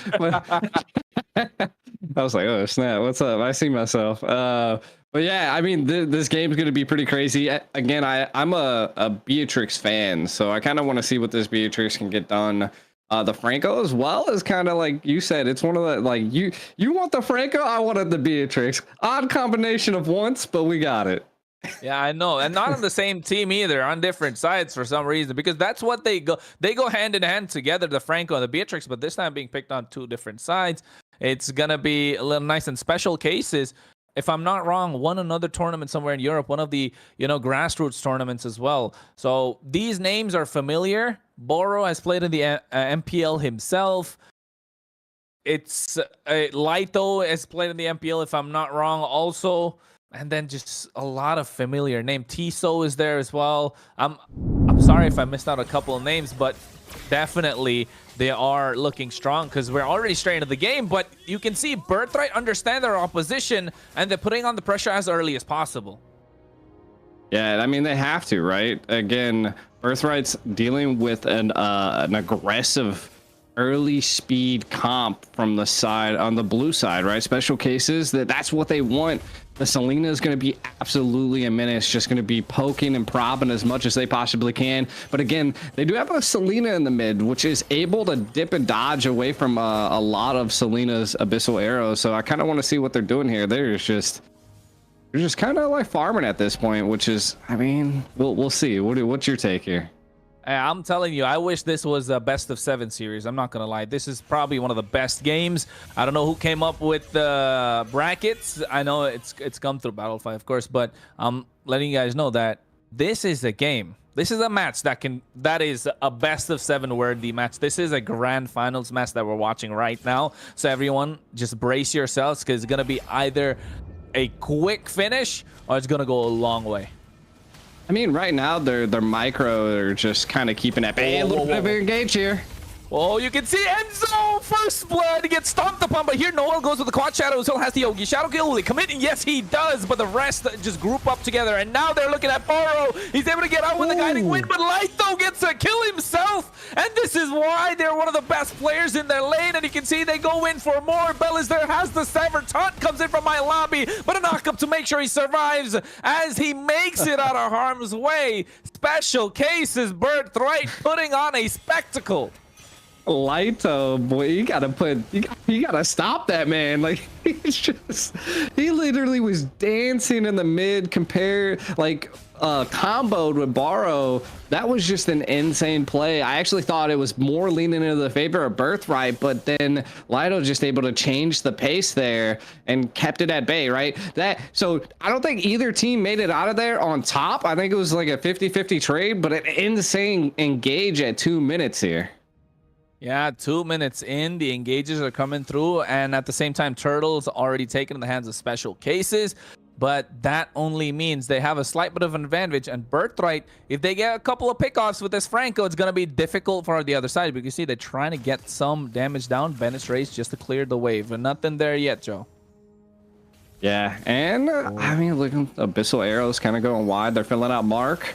Oh no, Boro just wants to commit. You can see at the same time everything gets thrown at them, but the Bloody Hunt to make sure he buys enough time. Abyssal Arrow is always a threat, and Bell was a little late to the party with his rotation, and special cases made the most out of the opportunity. Yeah, and again, the fights are like they're trying to engage and get them. You can already see the anti-heal item being bought by Beatrix early to keep Harith at bay. Oh. Noel, Ogi Shadow kill. Quad Shadow makes it out as well. Mark could be looking for the hook right now. Oh, I feel like there's a hook coming. He catches Tails the one that gets caught up, but he's able to make it out of harm's way. Oh my God, when does that ever happen?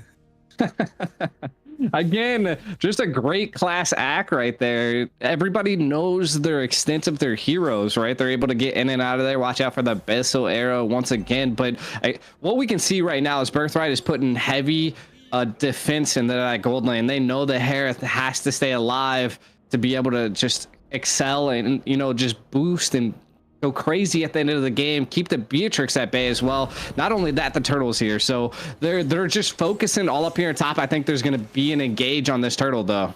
Yeah, Mark already used the iron hook, so right now he doesn't have it. You can see Light though trying to play as aggressive as possible. My lobby comes through with the taunt as well. The turtle's going to be the target. Bell goes through, but the Abyssal arrows being a threat is being reset. Also, the flicker's present, so Lighto's the one who usually makes the plays for special cases, but My Lobby going on towards Enzo, and again they want to go through, but here comes Circling. You gotta find the opportunity. Better Rage comes out, but the damage being done. Ogi Shadow kill already expended, but no target goes down. Zaman forced to disengage, and I think both teams want to walk away, but special cases want to take the prize, and that's gonna be the turtle. Again, extended Lighto goes into the Primal Rat as well. Ure will have to go out. Nice retribution comes through, but Bell here, caught out in no man's land, will get taken down by Noel.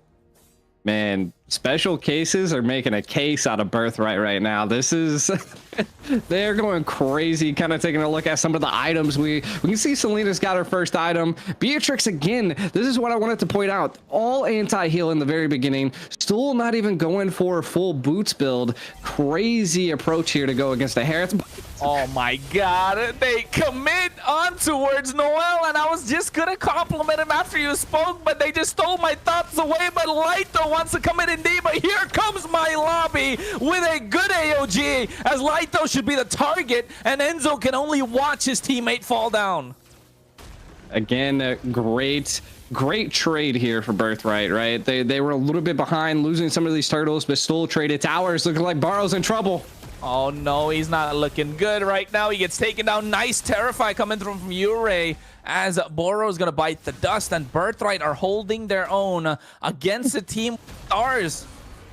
What an arrow, but not the guy that you want to hit with it though.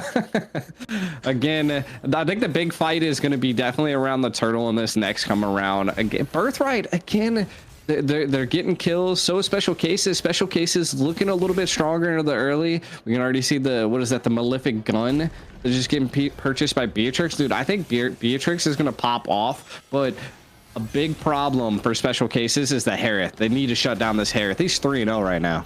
Yeah, he's 3-0 indeed, but you can see Boro commits with the Circling Eagle already, and now Mark gets chunked down, and he gets taken down immediately as well, and then Zaman forced to drop down by Say Skibbity, but here comes My Lobby with the AOG as they take down Bell. Lighto has been doing a lot of work, and so has Enzo as they find 3, and now looking for the 4th as Ure bites the dust. The only one standing is Say Skibbity, and he's not looking so Skibbity right now.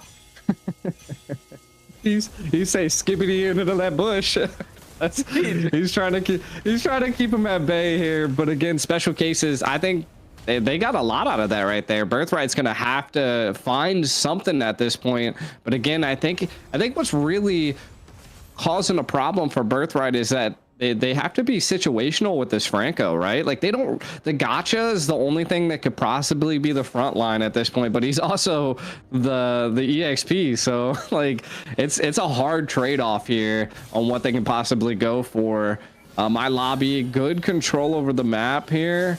I just don't know. Again, even though special cases has all these turrets taken down already, right? But the First Lord makes it and breaks it on these games. So if somehow Birthright can get something here onto this First Lord, maybe get an easy pick, we'll see. That's what they really need to work on. But the jungle in the top lane. Oh no, not only the top of the bot side as well. Bell's gonna be the target. They dive upon him as My Lobby comes in with the AOG, but too little too late, as Boro was just looking for the engage whenever the opportunity presents itself, as Mark can only pick off, but there's no damage dealer present. And so far, Special Case is just moving at the pace of Boro, and so are Birthright. Yeah, and I mean, this is just going to keep scaling at this point. 60 seconds, so not too bad for Birthright. They'll be able to get back, but again, Special Cases is going to be utilizing this time to maybe get some pickoffs, send some people back to the base, you know, hold that farm on Birthright to keep this lead going. They're not letting up on the pressure. Oh my god, you can see Lighto goes in with the Earth Shatter zone. Mark tried to get the Iron Hook, didn't find it, and you can see Tiso just zoning away MLBB. That's a Gato Gacha. He's got to be super tanky, but if your marksman's already 3 levels above him, he definitely is gonna hurt. And right now you can see Special Cases in the blink of an eye, 5k goal lead. Yeah, and again, don't count Birthright out just yet. One good hook, one good shutdown on maybe their gold lane, it could make it or break it for Special Cases. Again, they're in a special situation if I had to give something up, right? Like, the Beatrix is an absolute beast at this point. Again, I think that's what kind of set them off, is just the build comp of Tiskoski. I'm not even sure how to say his name. I'm gonna call him Tis. Tiso. So again, look at the burst of this damage of this Lord. Again, that is also attributed to Lighto. Again, I like this hook.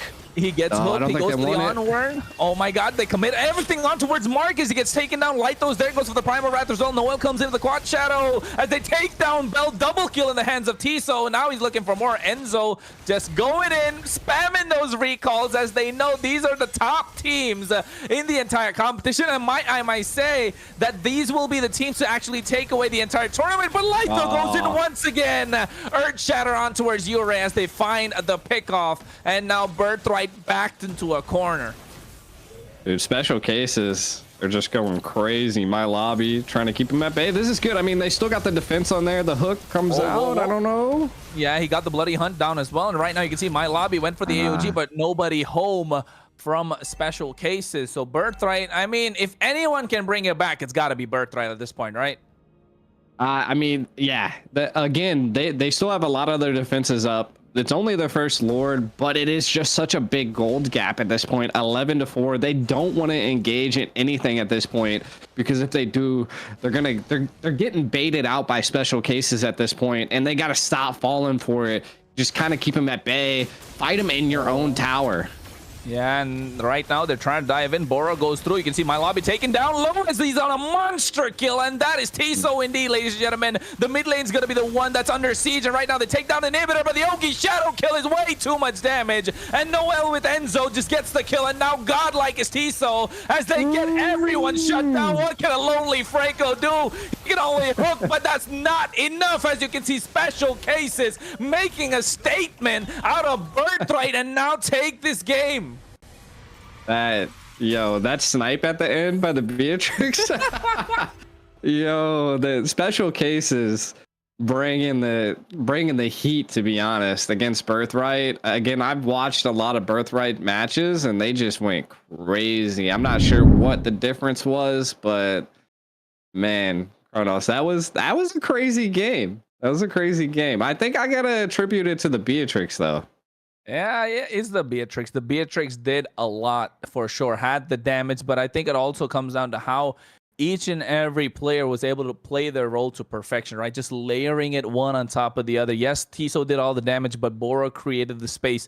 Lighto's rotations were there early. 2 minutes in, he was already in the mid lane. Not something you used to see from an EXP laner unless they have really high IQ and understand the mechanics of the game. Noel diving in at that right time. And then, of course, Enzo just being a complete menace, a threat from the backline with those abyssal arrows. And Birthright did find moments of opportunity, did find glimmers of hope, but after a while, with the Franco on your side, it's not looking so good once you don't have the aggression, especially the early game snowball as well.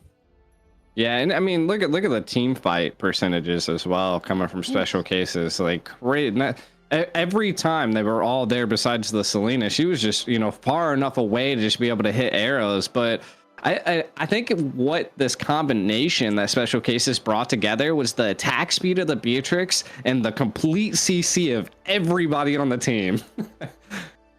Yeah, I think it just complete chain CC, locked them down. There's no possible way to do anything. And look at Laito though. I mean, usually an Edith is kind of slow in making a rotation and in like moving in and around the map, but having 87% team fight participation just speaks a lot, right? It speaks volumes, just showing that the team can definitely rely on him to start and engage in these fights. And if not, he's okay being the sacrificial lamb as well. So special cases, I can say it again, out of these two teams, if they didn't meet at this stage, they would have definitely met in the finals, and I think any one of these teams can take away the grand prize. But yeah, the aggression by specials was crazy. Well, what were you about to say though? I was gonna say, but only one team makes it out, and that's special cases. Birthright just how to call it quits right here. It's a best of one, direct elimination, and that's just sad to see because I think you and I have casted these games before, especially Birthright. We like to see a best of 7, best of 5, and they take it all the way. And to see Birthright out this early in the competition, whoo, there better be some good matches later on. Yeah, I mean, that's just how it is when it's best of ones, right? Like it all comes down to the draft at that point and the execution that you brought into the game. And I got to say, special cases, I think they had a game plan, you know, like they read Birthright pretty well. They executed on, you know, shutting down Birthright's jungle completely. Bell didn't really have any chance to do anything even when he tried, you know. And I mean, I think ultimately that's kind of like what won him the game. Lido in the very beginning was insane, right? Like the CC he brought, the dodging of abilities was crazy. I mean, in the very beginning I thought it was more of like a 50-50 match, but you can kind of see the weight, the scale just kind of teetering right into special cases favor. Yeah, I think definitely it is in the favor of special cases because they move on in the competition. And guess what? We usually like to go on our break, but we're not going anywhere because we got another match coming your way right now. And it's going to be the hype team indeed. Everyone likes to watch this team. It's a crowd favorite, GDI. I'm telling you right now, it is a crowd favorite. It's a fan favorite team. And yes, we're talking about Miracle Gen that is playing in later on. Right now, in fact, against the team that went in against Surge Titans just a little earlier, Memento Mori, again, another powerhouse team going against the fan favorite, Miracle Gen. And I think the players are ready, and so are we. I just want to head straight into the game as we are already in the draft phase. As G, do you know anything about Miracle Gen, though? I've actually never heard of either of these teams, so if you can enlighten me, that'd be awesome. All right, yeah, that's what give me I'm your here to knowledge. do. Yeah, I'm trying my best to, sir. I'll try my best to, because right now I can tell you Memento Mori, if I'm not wrong, is one of the tier B tier, A tier teams that's there in Europe currently. Not an S tier team, I might call it, but a B plus, A minus tier. Right? They're over there. They definitely have a good players, especially Loloy, Uzin, and Best. And of course, you got to watch out for Sakamoto in the roam position. He's going to be an absolute menace. He's great with the pickoffs. And Wade usually likes playing heroes like the Hilda that just straight in your face, the Phoveus, and just trying to be the bait for the entire team. That's the style of composition that Memento Mori like to play. And they've been in top competitions in Europe before as well. But on the other side is Miracle Gen. An up-and-coming powerhouse right now from the French region, from France. They've actually won the MFC. They're going to represent France in the ISF European qualifiers to move later on in towards the main stage of ISF in the offline stages. And, of course, we have Neferia in the gold lane, likes to play the Irithel, pops in the Layla every now and then also, makes it work. That's the best part. You have Zeus that likes to play in the EXP lane, Victor rocks in the mid lane, UEFA is the roamer, again, likes to play a lot of support pickoff composition. Zedel is one of the reasons that this is a fan favorite team, is a content creator, YouTuber from France himself, has about 150,000 subs if I'm not wrong, likes to play assassins, is a Ling connoisseur, and Fanny as well. And that's why you can see Fanny, Joy being banned out. I wouldn't be surprised if they banned out the Ling as well, just to make sure he doesn't get his hands on a comfort hero.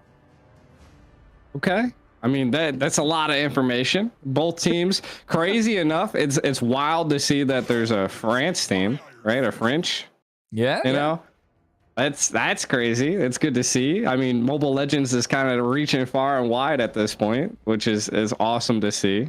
I mean, one thing from just the very beginning I like to see that they're all in the same squad. You know, that's kind of looking at some uniformity in the teams. Before the last match, I was seeing a little bit of everything, you know. But again, we're looking at about the same picks here. Yeah, it's looking same though, if you ask me as well. The Matilda being picked up, but on the other side, they get their hands on the Kimmy. Kimmy is gonna absolute monster, and Memento Mori getting their hands on the Kimmy. That's what they played in the previous game as well against Surge Titans. They rocked the Kimmy, they rocked the Hayabusa. It's exactly the same draft that took place in the previous game. They went for the Moskov as the third pick. I'm not gonna be surprised they do that again. But here, ZL's need to lock his jungle pick in early because they already took out 2, 3, in fact, including the Lucas, 4, including the Hayabusa. So not many up for grabs. You have the Alpha, you have the Ling since it's his comfort pick, and I'm not looking at a lot more assassins. Just help me pick out a couple, G, if I'm missing out on any. Yeah, I mean, I don't think so. Right now, it seems like everybody is kind of just keeping it at bay. I like the Moskov.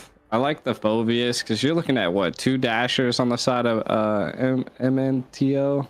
So Momentum Mori, yeah. So again, the Kimmy coming through though is probably the most devastating thing for the blue side, right? Like what is going to be their answer to the Kimmy?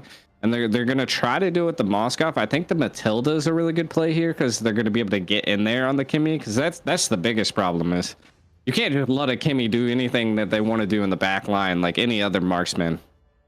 Yeah, I agree. And that's why I think it would have been a wiser option to lock in the jungle early on, but they still want to give a little more room towards their gold laner, Neferia, making sure she gets herself a comfort hero as well. Yeah, Neferia is, you know, a lady player as well. So she's actually playing in with the rest of the team. And again, they are the representatives for France in the IESF qualifiers for Europe. And they won themselves a tournament with 75,000 diamonds, if I'm not wrong. So this is, again, coming through. But they're going against a powerhouse teams that they've never have before. I've never seen them go against Memento Mori. And now with this glue being picked up, they're definitely going to ban out the Faramis and the Vexana as well to make sure that this glue has a better time and is complete nuisance towards the side of Miracle Gen. Is like I haven't seen Chip come out too often, and anytime I see Chip come out, it normally doesn't work out very well. Is like Chip like a signature pick for MNTO? Yeah, I mean, Chip could be good, right? Especially with the glue and the Kimmy. The glue had a slight bit of a rework as well. He's not looking as like he did before. Remember how you had the ultimate with the split, and they just become smaller glues? Yeah, so now that's your second skill. What? Okay. Yeah, his ultimate just grabs onto anybody. Just straight grabs onto them. So yeah, that's overpowered, I know. What? Yeah. Why has he not played more often? This is crazy. There's some crazy changes, but I mean, against a Phobius, does the split like proc every jump for Phobius? Yeah, no. Like every little guy? That would be interesting to know. Yeah, I think that would be interesting indeed. I mean, I don't know. I don't think so. But it should. Maybe that's why. You would think, right? Could you imagine Phobius jumping like 1,000 times just because all the little side thing. He got picked here. Or a Ling, bro? I haven't seen a Ling in ages. I'd love to see this. Yeah, I'm telling you, if anyone's Ling you gotta see, it's gotta be ZL because he's really good on the Ling. He's known for his Ling as well. But I don't think Ling is good here. I don't think Ling is good here because of the Khalid, but Fredrin, bro. Yeah, against the Kimmy? Nah. Against the glue? I don't know. Alpha, maybe? Alpha? Alpha could be a good pick here, but I mean, I like the Low Yi. I don't know if you know, but I was a top global Low Yi player in North America. He's coming flexing legit all over. You know? You know, you can't see me flexing, but I'm flexing. No, Low Yi, I love it. And I mean, again, I think that is going to pair really good against the Kimmy, right? And especially glue. Like you're going to be able to control the zonage so much that it's going to be a problem for MNTO. So I want to see what they can bring. A Granger? Yeah, they did this in the previous series as well. They popped in the Kimmy in the mid lane, and then they go with the gold lane Granger. Yes, it works in theory, but again, you're really being greedy at this point. And rack up more magic damage with the Herald. Yeah, now you're just being too greedy if you're Memento Mori, but if anyone can make it work, it's them because they've done that before. Just today, just a couple of series earlier, just knocking out Surge Titans in a similar fashion. It's just that instead of a Herald, there was a Moskov. But right now, Moskov is looking good for the side of Miracle Gen. And again, ZL gets his hands on a comfort hero. But against a Khalid, I'm not really sure if Ling is the right pick. Yeah, I mean, a Khalid, a Ling, it could be a rough go. Like, again, I think what they're going to really utilize this Ling for in this competition is to just farm. If they can maybe catch that Kimmy, I think that would be a huge, like they might try to, you know, come from the back to try to get the Kimmy with the Ling. Being able to just get in there deep, I think, is what their goal is. So we'll see. Again, I mean, you were hyping up the Ling. I actually haven't seen too many Lings being played in North America just because we have a pretty bad ping problem. So seeing that come out is kind of tight, you know, like it'd be something to see. Yeah, I know, because I'll be honest, apart from ZL, I haven't seen any Lings pop up in any tournament in Europe, especially. He's the only one that kind of plays Ling every now and then. That's because it's its comfort hero, of course. But people, speaking of, we are going straight into the game against the fan favorite Miracle Gen, going against the powerhouse Memento Mori, who've done it in tournaments previously. Miracle Gen look like the new kids on the block, but again, will they be able to dominate? Indeed, we will find out. It's a best of one, so the losing team just gets straight knocked out of the competition. Yeah, best of one. It's make it or break it here for either side. Again, I want to see the comp that they're going to be coming up with right here. You know, the Khalid, I think, is going to be the nuisance to the Ling at this point, and you can already see a little bit of a play here. I thought Matilda was trying to steal that gold lane, or that gold crab, but they weren't able to. Again, I mean, we'll see. The Hayabusa is already kind of invading a little bit into the top side. Lo Yi's kind of rotating a little bit. I don't know. I mean, it could be either person's game. They're kind of going slow. There's the Kimmy. Oh, Kimmy comes through. Lloyd doing a lot of damage. Zettel is there. He has the Tempest of Blades. He actually commits, but Lloyd makes it out of harm's way quite easily, thanks to that upgraded skill 1. So what Kimmy's skill 1 now does, it just can go over walls. Yeah, I've actually played Kimmy recently, just because Kimmy's just like showing out, right? Like she's able to get in, get out. The mobility she used to not have was the biggest problem with her, and so now she's just a beast. And then once she comes online, it's gonna be a monster.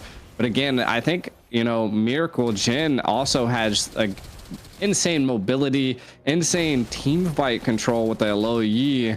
And I mean, if they can keep that Kimmy at bay, I think it'll be good for him. Oh wait, Zeus is here. He is going in for the Infernal Pursuit. Wade flickers out. I think that's an early flicker coming through as well, so that means he's not going to play as aggressive as possible. Was going to recall, didn't commit just yet. Zettel just got his purple buff, didn't use the Retribution.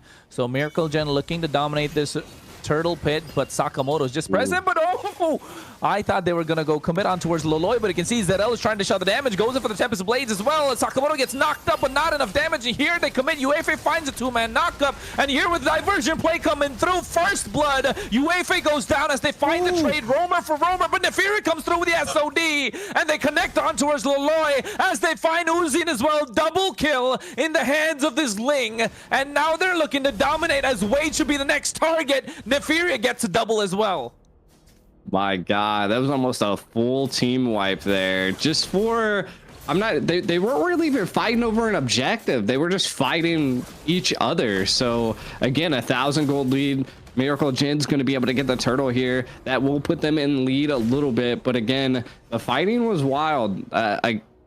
We've seen at the bottom lane, the Harith was able to get a little bit of gold off of the tower down there. So again, the one person you'd want to kill on Memento would have been the Harith, and he can still scale. I feel like that's their point right now. Mori needs Memento Mori kind of just got to guard this Harith. Look at the diversion. Yeah, Uzin, I think he kind of sniffed it coming, but right now UFA shows himself as well. A little too early. I think UFA just showed himself a little too early there. Yeah, and again, I mean, it was a good attempt. That can be devastating into the late game. So, Oh, wow. Oh, my God. UEFA didn't see that coming. He just got melted down instantly, completely. And I think Sakamoto's damage just goes to show that's why Khalid is so aggressive early on. And now invading into the jungle of Zerel as well. He's looking to get that Quad Shadow comes through. He has the Tempest Ablaze, Retribution as well. I'm not sure who got it. Zerel definitely did not. And Uzin takes it and makes it out quite easily. Zeus comes into the fray as well. Best is there. But Sakamoto gets taken down. Zerel's on a killing spree just like that. Sakamoto is definitely he was in a little bit of a troubled situation, but more plays going in the mid. Oh wow, he gets that grab, slam, and split on towards them. Wade is just being annoying as a glue. As you can see, he's quite tanky, and he's just gonna get tankier by the minute. Yeah, and whoa, best. Where did that come from? I don't know. Zerel's been ever so slippery. Call him a snake indeed, because right now Zeus is going ham with that Infernal Pursuit. Wade survived, and you're right. That's what happened. There was 1,000 glues, and he was just jumping on top of them. And Zeus actually finds the kill. Actually, it is going to be Neferia that picks it up as well. Zerel in the purple buff. I think he found one that for himself takes it away. Right under the nose of Uzin, and now Miracle Gen found an opportunity, found the opening, and slowly but surely they're trying to take the lead. As you can see, UEFA creating the space once more. Uzin's gonna be taken down below quarter of an HP, and they get that tier 1 in the mid lane. Yeah, again, Zeus got a little bit overzealous, but he was able to still control and give Miracle Gen quite the go there. Again, being able to take that mid tower is massive into the early stage. You're only 5 minutes in and you've already taken out the mid tower, secured both turtles. Like, Miracle Gen's looking at like a snowball happening right now. Memento really needs to focus on like what they did to secure the kill on Neferia. Okay, there's my dyslexia coming out. Again, Matilda was into the wrong place at the wrong time. They need to do that again. They kind of just gotta wait, control the mid bush. Be able to get that jump on someone is what they need to do at this point.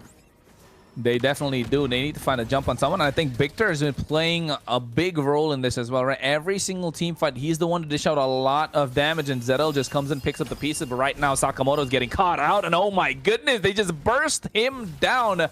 And Neferia gets the kill, 4-0-2 on a Moscow, and I can see why you were talking about that, as Best is going to be the next target. Zaman forces drop down. They go for the diversion play as well. But the damage coming out from Loloy is just way too much. Zeus goes in for the Infernal Pursuit as he gets taken down as they trade 1-for-1, but Miracle Gen still have the upper hand. Yeah, again, Momento's kind of coming online here, though. The Kimmy, once the Kimmy can start hitting, it'd be all right. We haven't seen items in a minute, but I'm guessing that's because there's so much fighting going on. I think right now they just gotta hold. I don't know if they can. The snowball is happening so fast. They don't even have any towers on Momento. Can they secure some type of play here? Sakamoto has to stop getting too... He's kind of crazy, man. He's got that speed and he gets a little too deep, and then he can't get... He's just too knee deep in the mud. He definitely is at this point. They need to find a way out. Otherwise, it's going to be getting down like it's quicksand, because Memento Mori, they got to find an answer quick. 5k goal lead already in the favor of Miracle Gen. The final turtle's up for the game. They don't want to contest. I think they're waiting for it to turn into the Lord, and then all hell's going to break loose. Yeah. I mean, first Lord coming up. This could make it or break it for a team. Can they somehow sneak this out? They have the Hayabusa, so they could do it, but they're taking a different approach here, right? They're going to secure some towers, but the diversion play, watch it. Oh, they go in with that guiding wind as well. UEFA? No, I'm not sure what he was thinking, but he buys enough time. He buys enough time so they don't lose another tower. That is really well played from Miracle Gen, but Zedel, I don't know what he's doing there. He's playing with a little bit of fire. Not sure if he wants to go that close to the sun. because Icarus burned. I'm not sure what's going to happen to ZL, because here you can see Wade has a lot of tankiness, but Nefaria with the damage is way too much. Uzin goes and gets the Retribution, so is able to get that purple buff as the Lord is going to be marching down the bot side. And now Miracle Gen are looking to end this game, or at least take away an inhibitor. I mean, they're going to wait for the Lord here, right? Like, they're going to collapse on momentum at this point. And again, they have the gold lead to do it. My guess is that items are secured. Moskov is online. Zadell is online.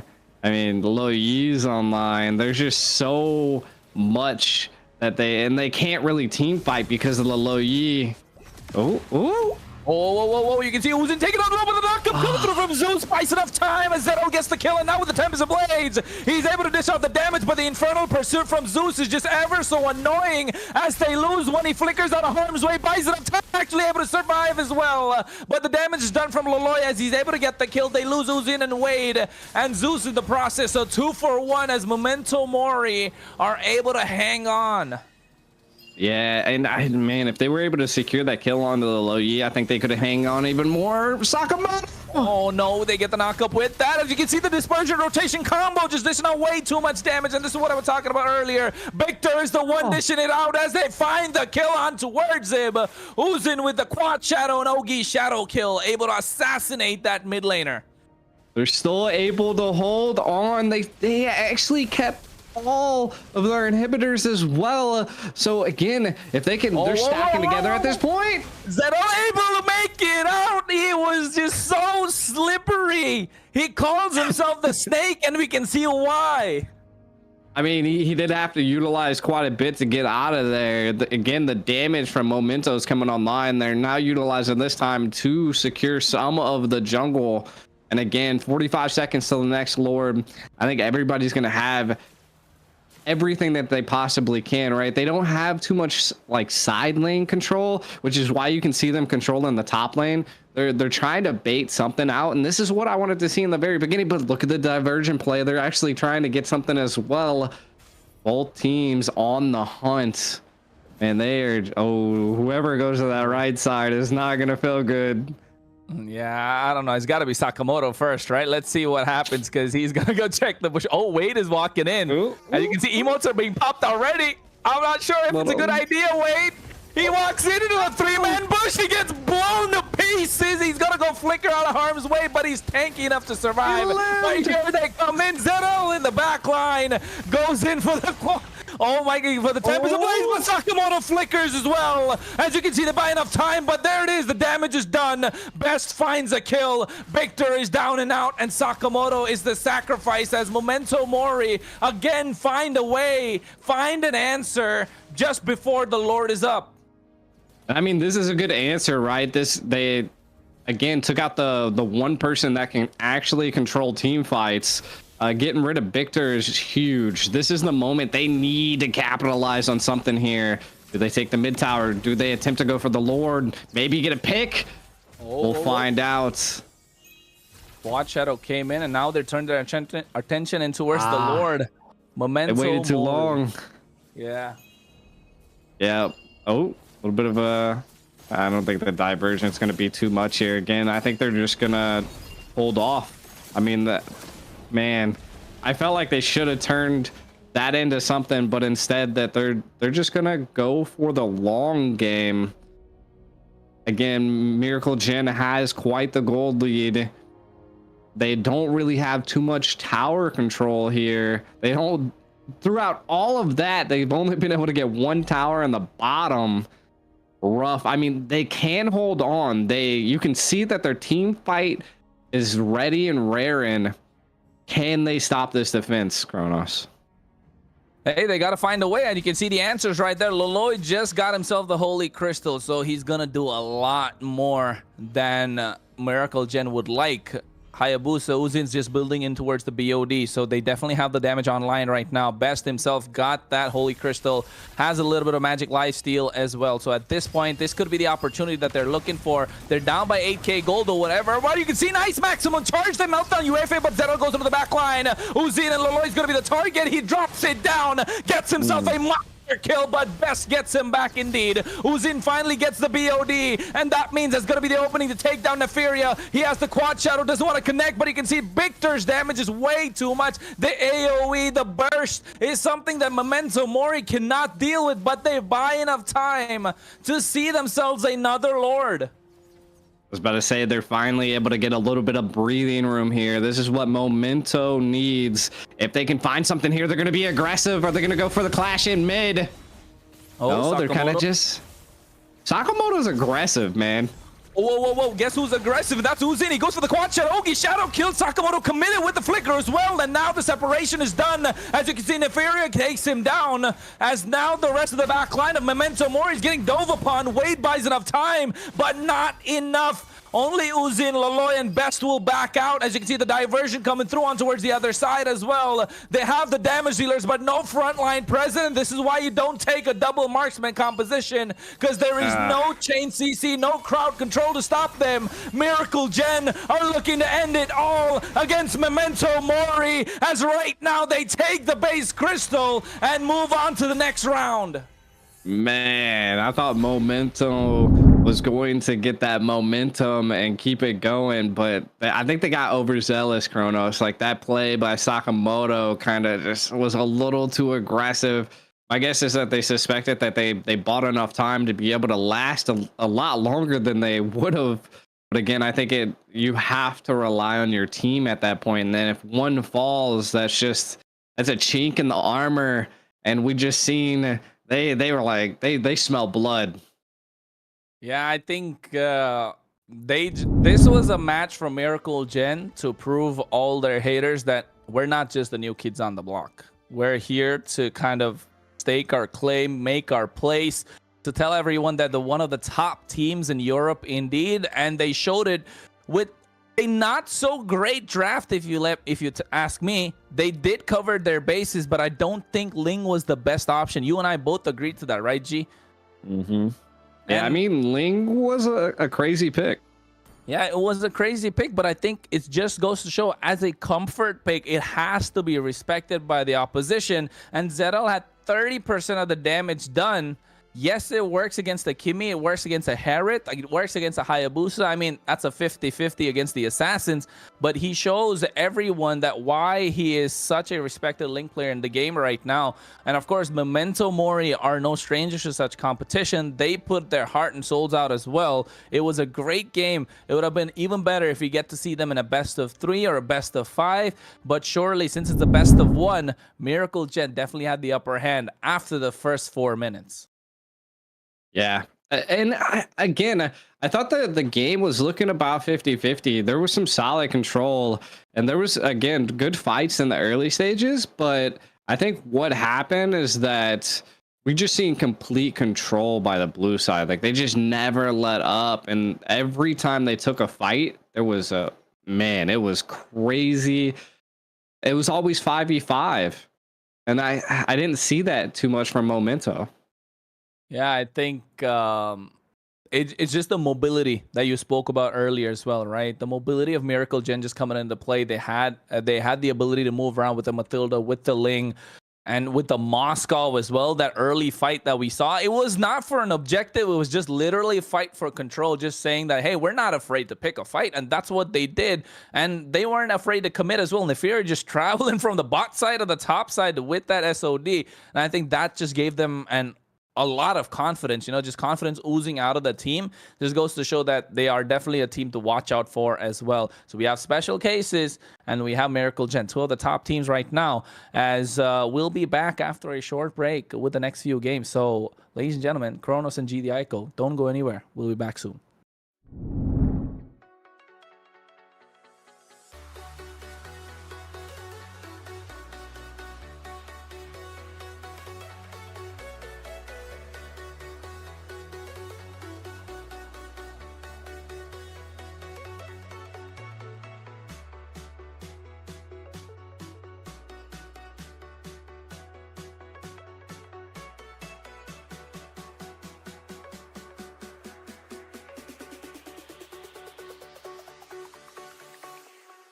Jack it up.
open eye, feel the waves cut through me, hypnotized by the sounds I'm breathing in. Hold tight, chemicals collide. Hold tight, hold tight, hold tight. Dripping lights paint the skies, all because of you.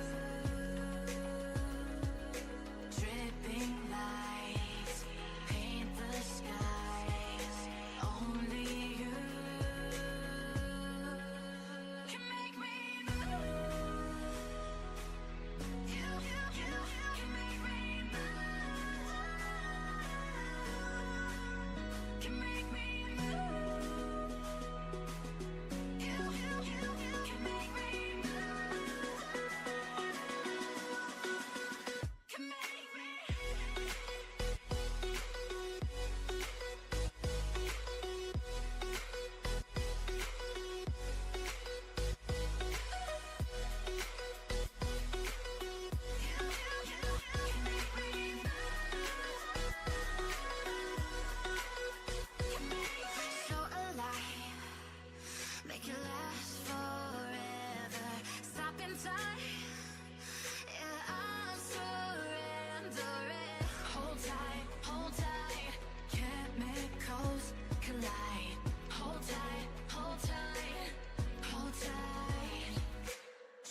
to get off their darkest ground. But gravity pulls you straight down. Earth from a bird's eye view. Welcome back. Heyo.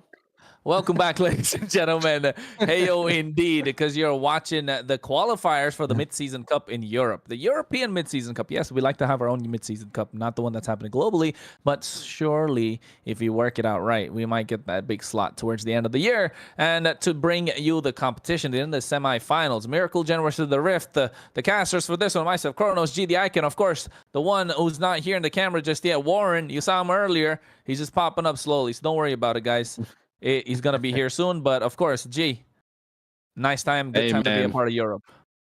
It is a good time to be part of Europe. Man, this is a big tournament, dude, and I got to give applause to everybody, you know, that's tuning in and watching. I think this is a huge movement, and if you guys haven't, make sure to like and subscribe and hit the channel up. Again, big shout out to Warren. It's good to see you, man. It's the first time we'll be casting together. It's absolutely lovely welcome from you. Thank you so much, and let's head into the draft. Right as we see Kalia, typical ban from the red side. Now following up with Joy. What do you think about the last ban for the blue side? What's it gonna be?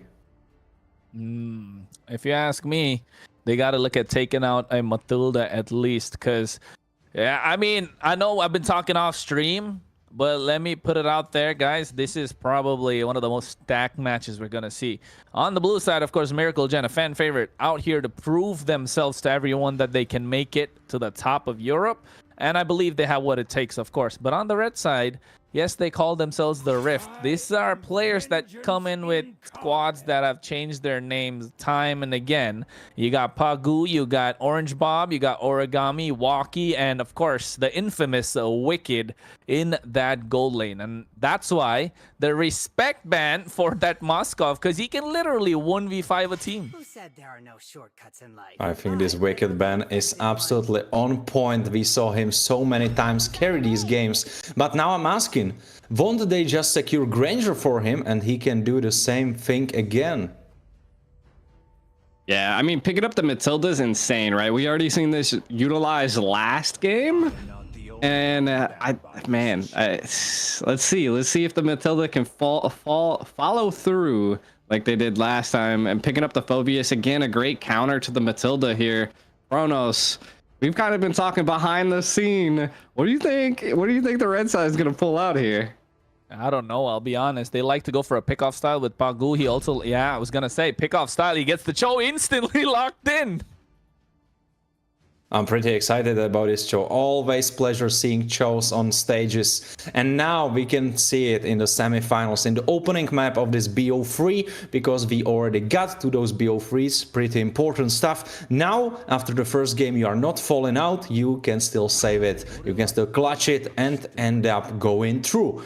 But now, Zedel with a lock-in on this Hayabusa. So, Slippery Ninja for the blue side. The Kakashi coming from Zedel again. I think we've seen his assassin play, but he's gonna, red side said, I seen how you played a Ling last time. I'm gonna show you how to play it better. Yeah, I was gonna say, I don't know why Walkie just popped in that lane. It feels like he wants to teach Zedel a bit of a lesson, if you ask me. Yeah, he was really quick too. I'm telling you, there's probably some internal heat going on within them. I mean, we all know Walkie. We know how famous he is in Europe, of course, ladies and gentlemen. Wink, wink, indeed. But right now, they definitely have a good composition on their side. And just a little shout out to Mr. Death, who's not playing. Of course, he's in the composition. I mean, he's in the team of the Rift, just not playing in this match. I'm not sure if he's going to be coming later on. Well, a big fan of him indeed. GD Icon and I have casted multiple games of his, and we'd definitely like to see the Grim Reaper pull up. But right now, not there. And looking at the band so far, Warren, what are you thinking? I must say I like the Link pickup. It's a great response to what they are trying to pull out on the blue side. They have Matilda, they have Hayabusa. You can dodge these skills very easily with your ult and land right on their heads. Easy access to that backline Kimi. And now it's onto the Miracle Generation to pull out something that can protect from that link. And I don't know if you have enough champions, if you have the right champions open. Kalea is being taken away, so you have no defense in this regard. Gato, great counter initiator, already taken off the board as well. I don't know, the options are thin, I'm thinking. And G, do you see the angle of what they can go for? I mean, we're looking at the blue side kind of just doing exactly what they did last time, right? They got the Kimmy, they got the Matilda, they have a lot of mobility. Again, the Ling is to kind of respond to that Kimmy. And I think that's what's going to make it or break it, is like who can get to that Kimmy, who can control the Hayabusa. Stop that. The Matilda is going to be a massive factor into this as well. If they do pick up the Selena here, this is going to be a good... Oh, yo, don't play Zos now. Yo, the Zos got in the house. I don't know if he's doing that intentionally just because it's me or what. But, bro, God. Not that skin, though, right? I mean, that's probably the worst skin in the game, too. Hey, when you get your butt kicked by that skin, you know it's a diff.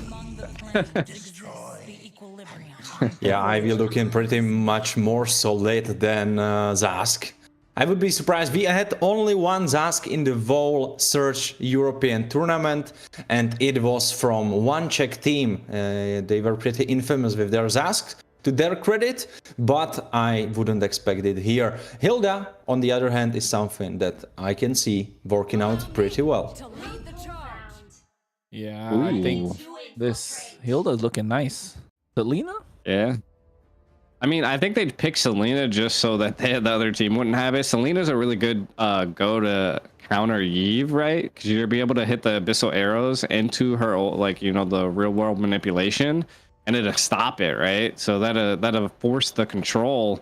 But again, I think there's going to be a lot of slowing. The Cho is going to be the biggest factor on the red side, right? Can the Cho actually secure a pick is what we need to find out here. But there are so many options. He can focus on literally any target, and except Hilda, it's all the right targets. I agree that Hilda is not a good target, but also at the same time, he's got to expend that flicker to reach Neferi, right? This Kimmy, otherwise it's going to be really difficult to cast that Kimmy. Yeah. I mean, Kimmy is just a mobile. Like, we got Warren on the screen now. Let's go. Hello, guys. Hello, man? guys. It's good to see you. Thank you. Yeah, I just disappeared. I he popped got sucked into in. the He got smoke. sucked into the eye of the I storm. got sucked in. Oh! Okay, I'm back. I'm back, guys. He is the Thanks for surge. throwing me a ladder. Thank you so much. Well, we are heading into the first game of this BO3. And how do you like the draft so far? You said something. You showed some credit to one or the other side. But where you sit now? Who would you tip on? I mean, let's start off here. We're going into the best of one against Miracle Gen versus the Rift, right? This is going to be wild. There's quite a few situations that need to take place here, and I'm not sure if they'll be able to execute it, but a little bit of an engage already happening here. Matilda going to be able to make it out well indeed. Again, what I need to see here is the Cho, right, Kronos? Like, we need to see the Cho pop off. Will the Matilda be the key factor for Miracle Gen, though?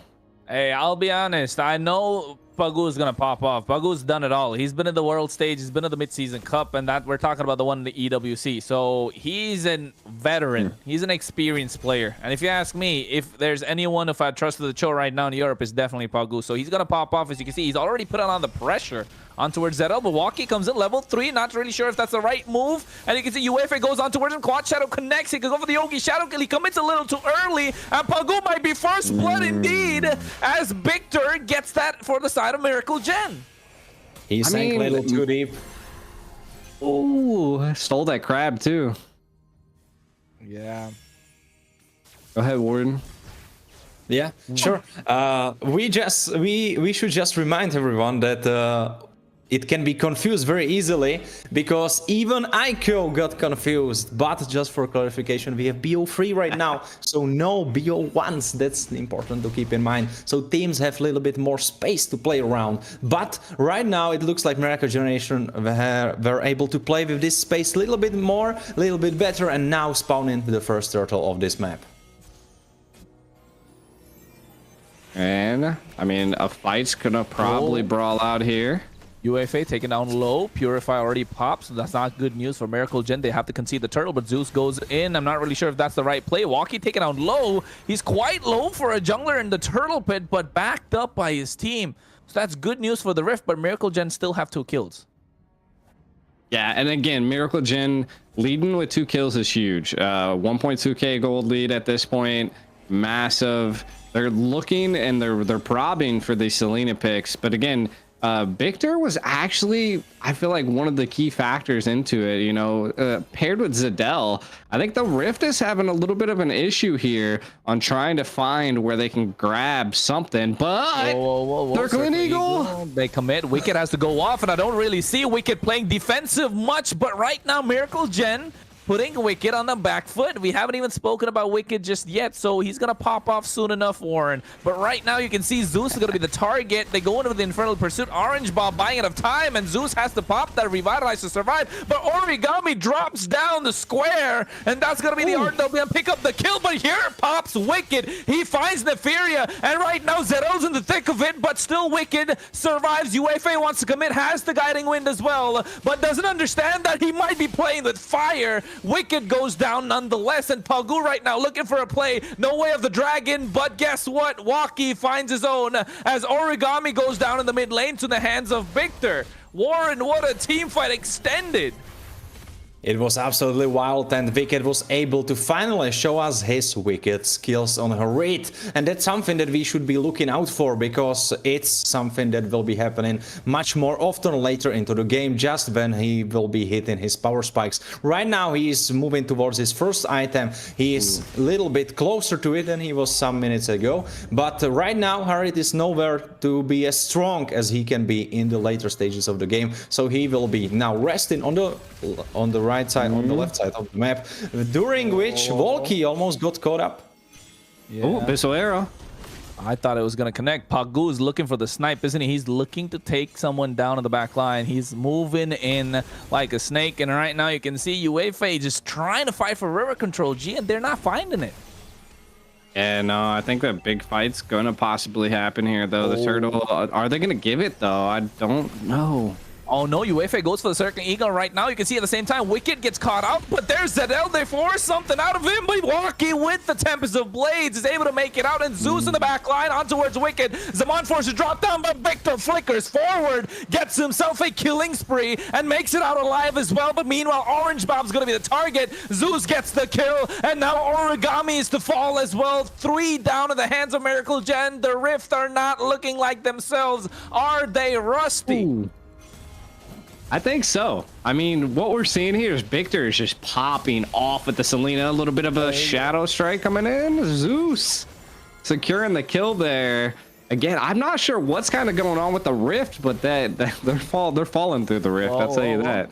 Hey, Wicked. Zaman Force dropped down. He's going on towards Zeus, but you can see at the same time, Walkie comes through, revitalized to make sure he survives. But Zero goes into the quad shadow. Ogi shadow kills already expended. No, just not yet, but Walkie makes it alive with the Finch Boys. UEFA dives in quite deep, and he pays the price. Every kill in the hands of Wicked right now is just dangerous. That means gold in their pocket, Warren.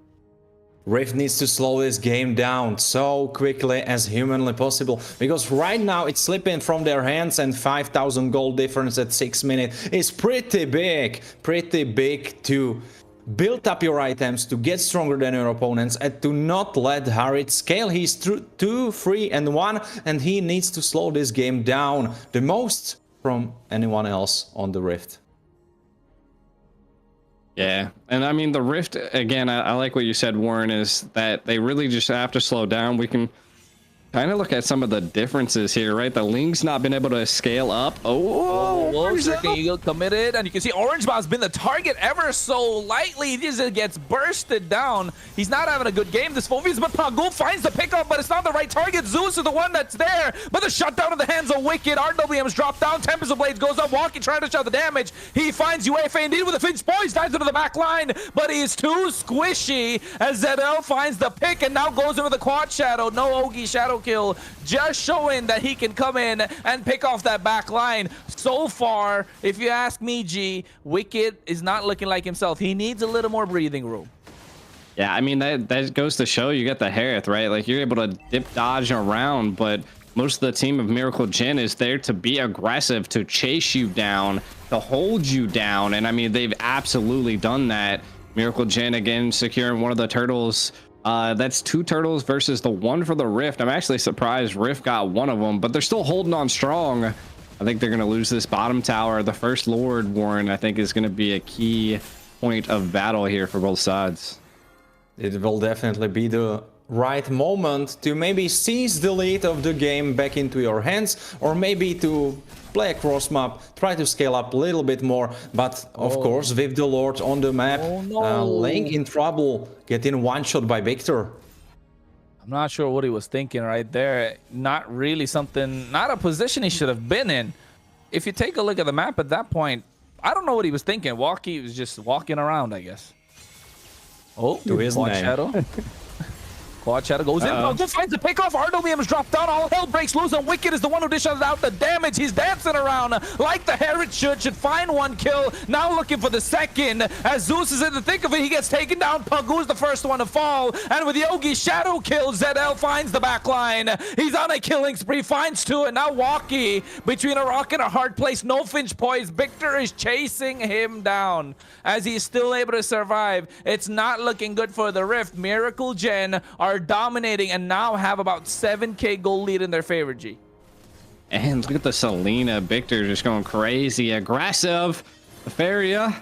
Oh no, Tempest of Blades, Walkie's not in a good place. You never want to chase a Kimmy, but if you're a Ling, you should be able to burst it down. That just goes to show how much ahead Miracle Gen are ahead in gold, Warren. Ooh. Well, they are right now, but the question is, will they be later on? Now we have a fight happening in the mid lane.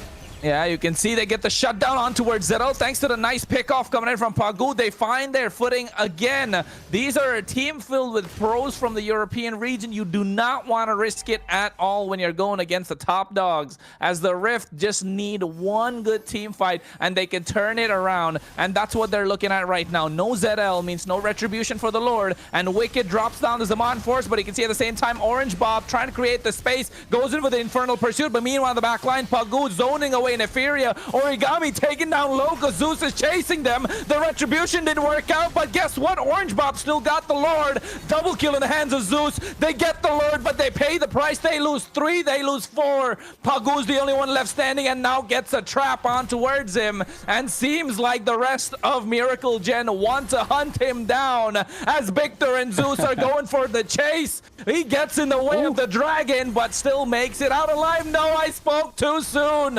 They get the wipeout. Origami's back up, but there's no way for them to defend right now. And I mean, it's looking at the 10-minute mark, but the Lord's coming through here. I don't think they're going to be able to end it at this point. Again, look at the minions in the top. They got quite a control up there, going to be able to secure that tower. Crazy, the minions were able to secure a tower before the Rift. No shade thrown, but damn, you know. They're Damn, indeed. Damn, indeed, dude. Those goddamn minions, they've got some gold for their team. But now looking at the gold difference, it's not really so big, but this fight could be huge. Wicked, but guess what? Walkie's there. He drops in the Tempest of Blades, not in the right position again. Wanted to show a Ling masterclass and not working out when you're going against the teacher himself. ZL understands the mechanics of this hero, and he's showing why he's one of the top Ling players indeed from Europe. And Victor in the hands of the Selena has been absolutely lethal. I was about to say that. I don't know if you peeped it, but the Selena hit the Ling when he came down. Whoa. And it was it secured the kill, but a play.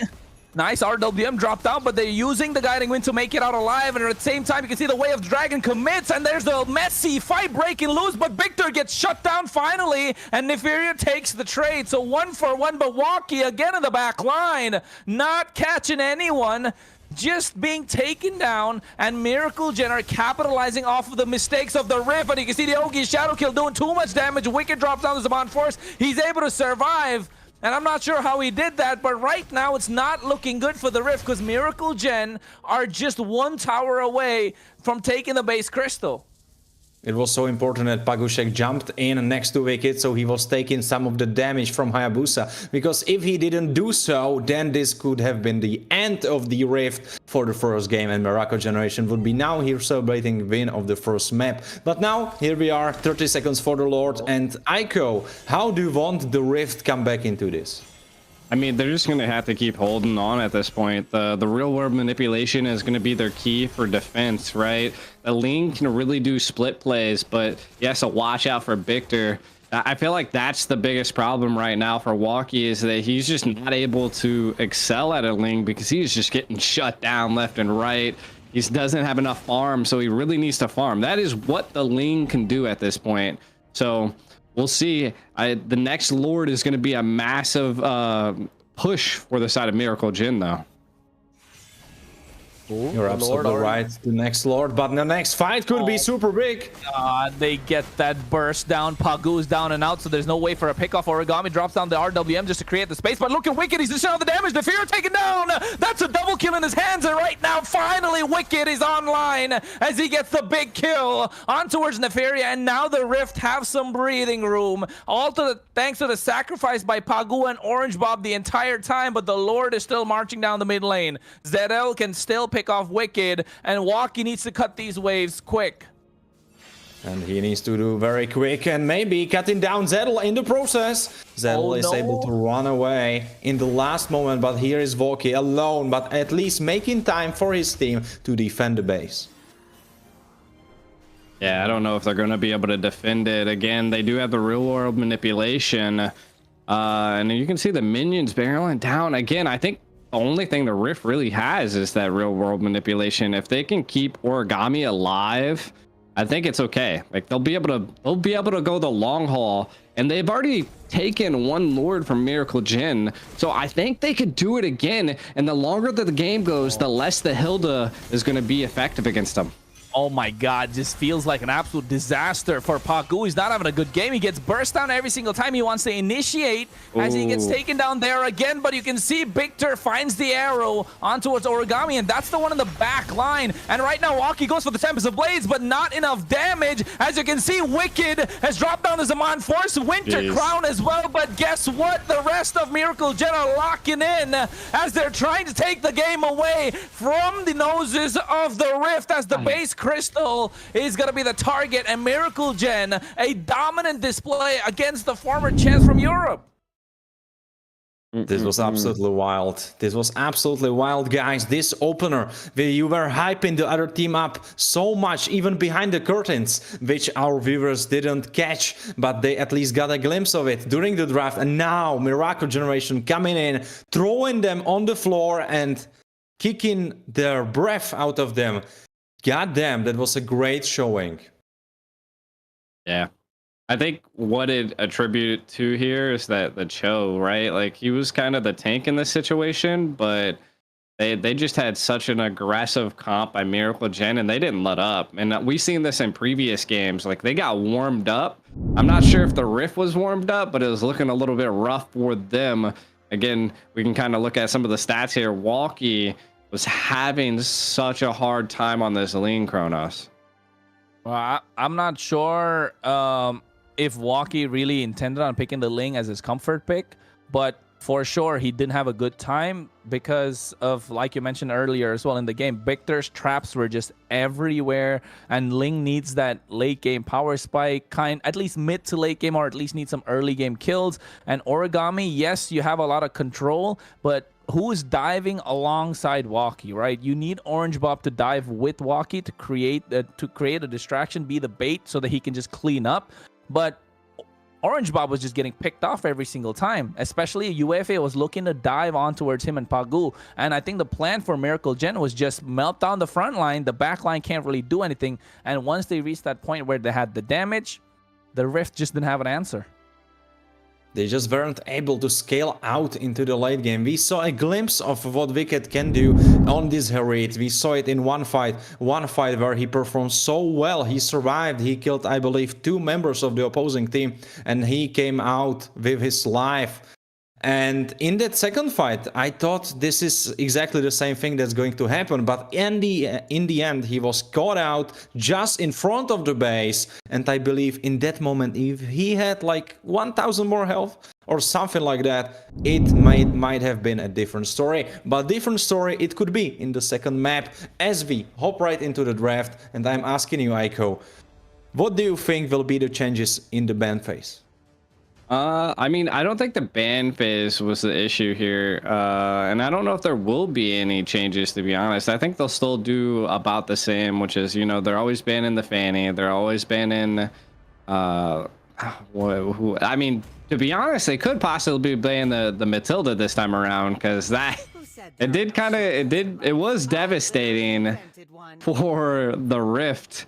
But again, they're banning the chip. I'm not quite sure what the chip could do on this, but I guess they're gonna mix it up a little bit here, Kronos. Yeah, I think the chip is just probably to prevent someone diving into the back line. I don't think they just want to deal with the chip, and also feel like the Rift want to go with the assassin. So just making sure that the jungle is kind of left free a little bit. So it still goes to show that they want to play for a win. I'll be honest, it doesn't look like the Rift are like themselves, because we've known them to be individually they are much better players indeed. Maybe they're just finding a way to kind of let it set, you know. It might be. And second map can tell us much more. But yeah, I am myself worried about the chip ban. But there could be an idea behind it through being it like a throwaway ban, where you don't really want to show your cards. You are just throwing it in because, alright, like chip ban is not the best, it's not the worst. But now Kimi, that's something much more specific. That's something that I myself like. Yeah, and I mean, to be honest, probably we're gonna see the Rift. Maybe this time they first pick a Selena. Maybe they ban the Selena. I definitely feel like Victor was a problem, but I also think that the Selena just really worked well against the comp of the Rift. So maybe they opt to not ban it. Maybe it's they didn't really fear it, but it worked really well with what they got thrown against. So we'll see. I mean, I don't think there's the Selena ban. Yeah, that Selena was absolutely lethal, right? Victor, he's played the Selena in the MFC as well, where I've seen him pop off quite a bit, and they need to respect Bandit Selena. He is absolutely lethal. Like, just those arrows is like, if you get hit by the arrow, you're just dead. You just might as well give up the game at that point. Just go back to the black screen and just wait for you to spawn back up. That's how good he is. And right now you can see with the Gatakacha being banned out as well, a good Hayabusa first pick. You liking that so far, Warren?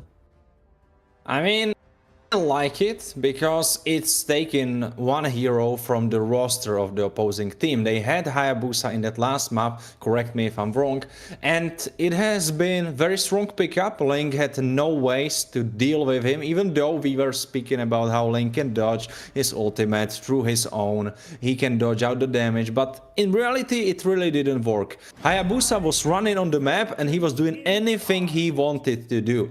But now, against Moscow, he will probably be able to do a lot that he wants to do, but Phoebus might have a say in that. Yeah, I mean, we're seeing the Hayabusa come out for what is that, the Rift? I mean, it's good, right? I mean, Miracle Jin pulled it off. It was nasty.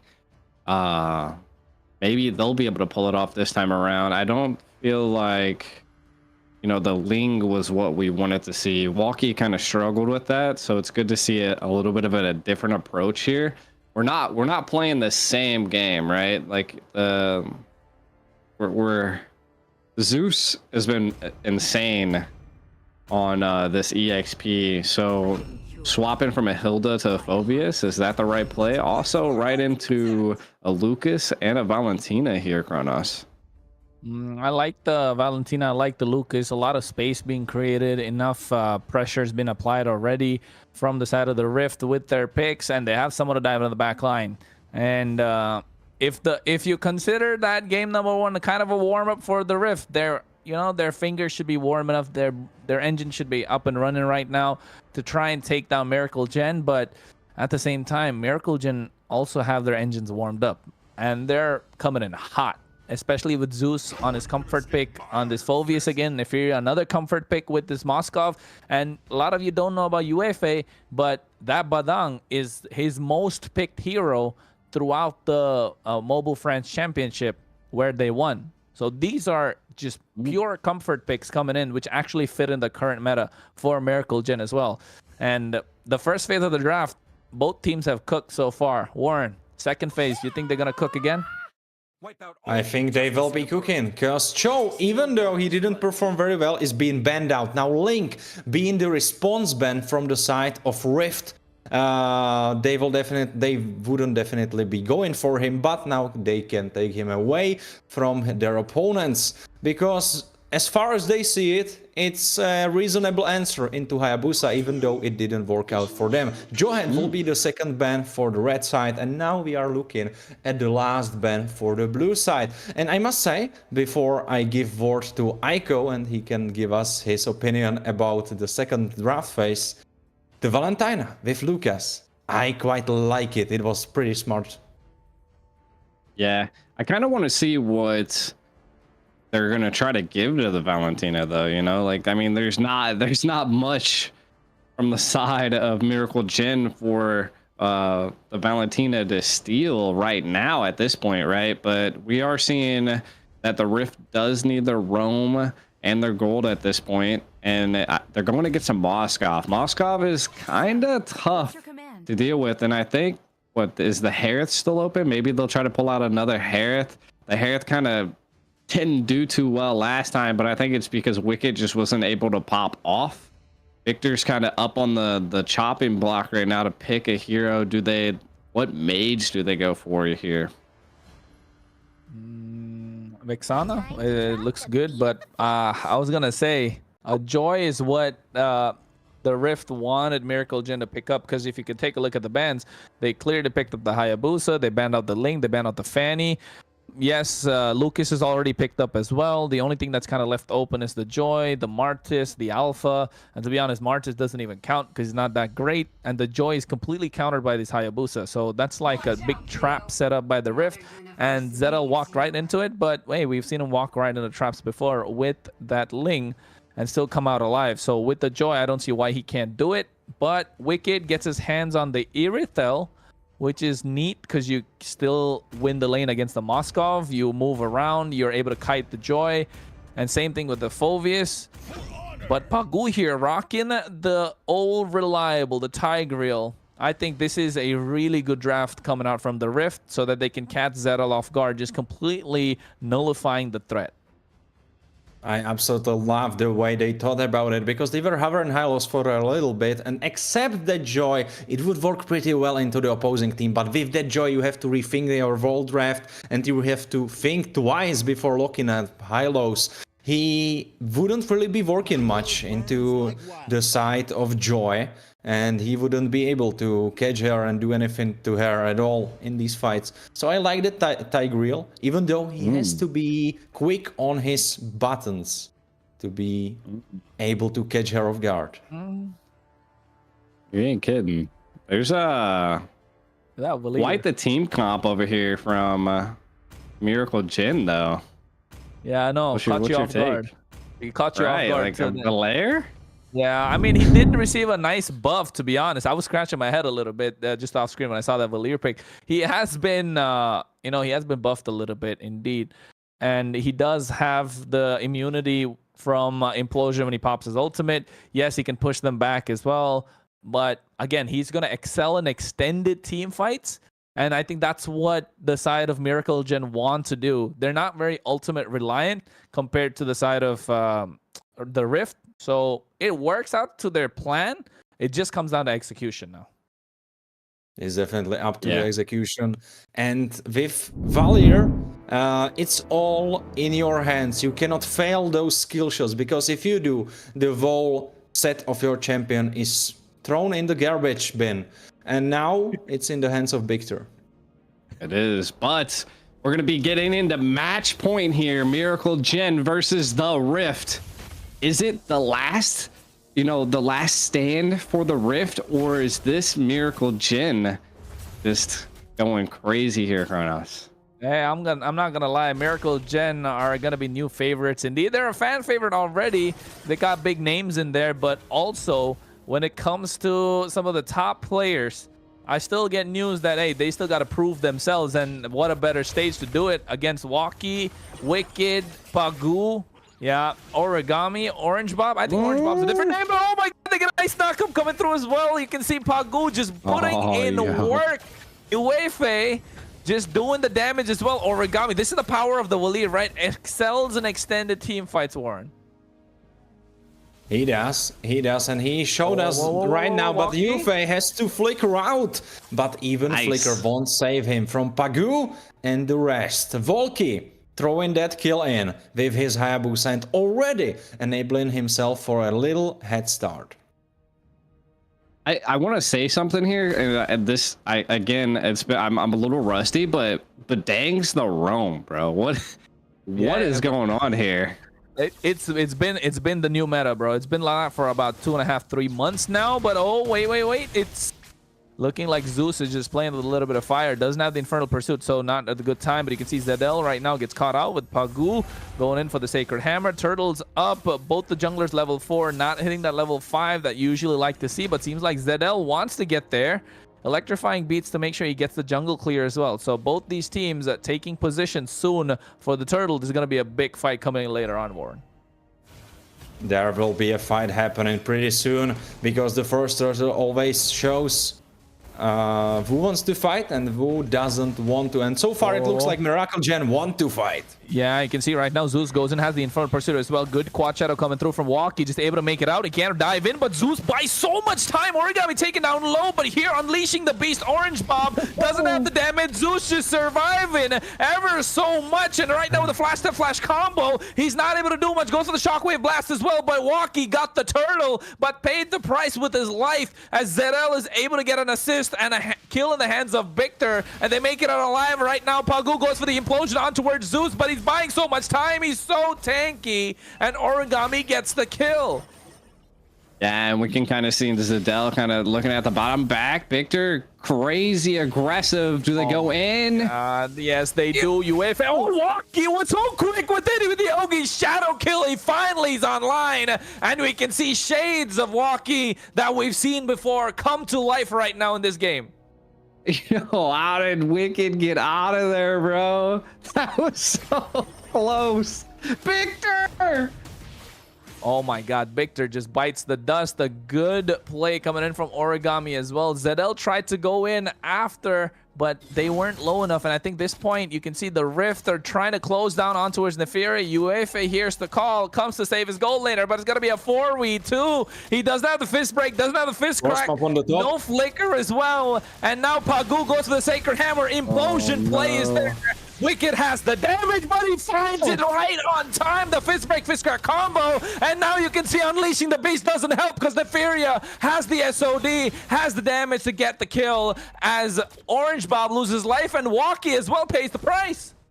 Hey, this is what I want to call a rock'em sock'em robot match at this point. Each team is just swinging for the air here. There's been Dang actually being such a clutch pick. Is he going to be able to secure the kill? No, Pog was able to get out of there. Wicked now possibly next on the chopping block here. Definitely gonna be. Oh, that was a good micro play, dude. Wicked knows how to play this game. He definitely does. But Wu also knows how to play those fights. It's Neferia right in him. Wicked, he's gonna go down, and yes, he does. Nefaria just bobbing and weaving, finding the way, threading the needle, gets the kill on towards Wicked. Just when we were singing praises, called that the caster's curse, but right now they go for the flash step flash combo. Orange Bob trying to buy some time. The turtle is in the hands of Miracle Gen. Zeus is keeping it at bay, but you can see the SOD connected as well. Nobody goes down. Walkie's the only one not present for this neutral objective as Zero picks it up for Miracle Gen. And if you ask me, Warren, this looks like game number 1 wasn't just luck. It was just some skill being shown. It definitely was, but we have to keep in mind Irrital is a late game carry. Of course, compared to Moscow, who is a late game carry himself. But I must say, Irrital is a little bit more scary in the late game.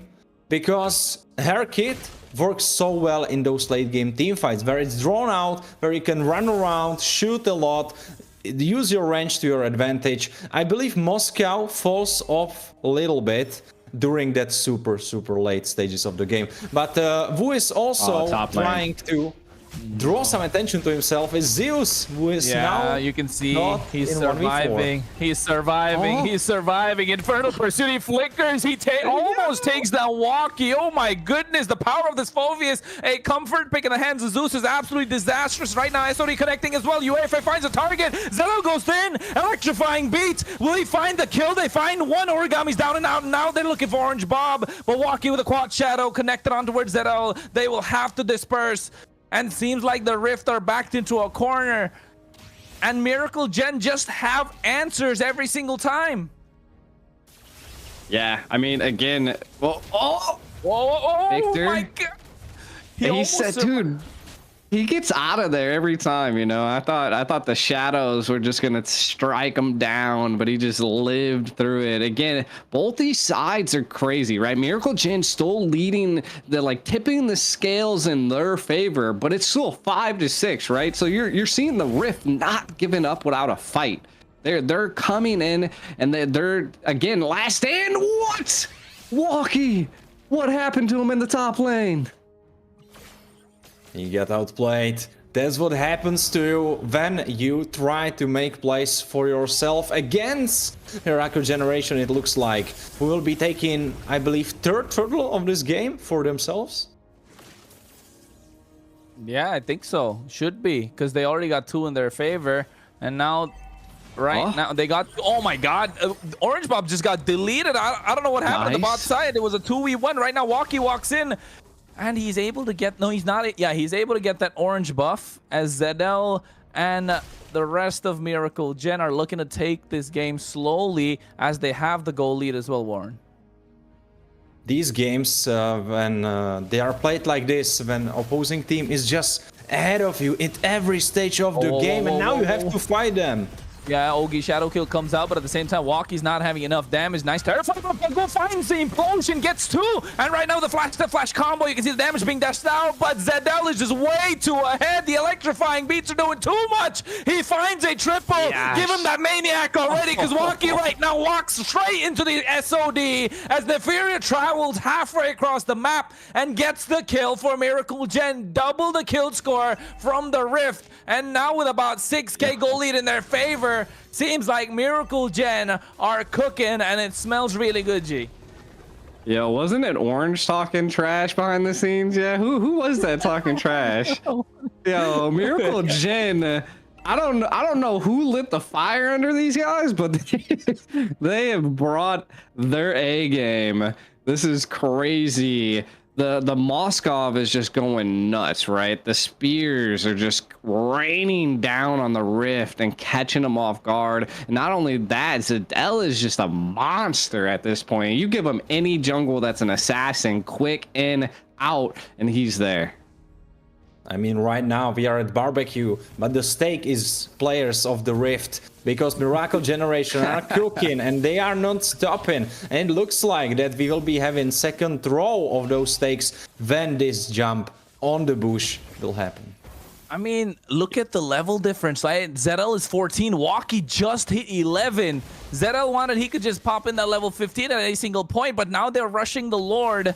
As we can see, Walkie goes in, he gets caught by the knockup, and he gets melted. There's no retribution from the side of the Rift, so they have to commit. Orange Bob is taken down as well. Double kill in the hands of ZL. 5-0-5. Clean assassin gameplay coming through from Miracle Gen as they're dominating even game number 2. Yeah, I mean, the complete domination is here.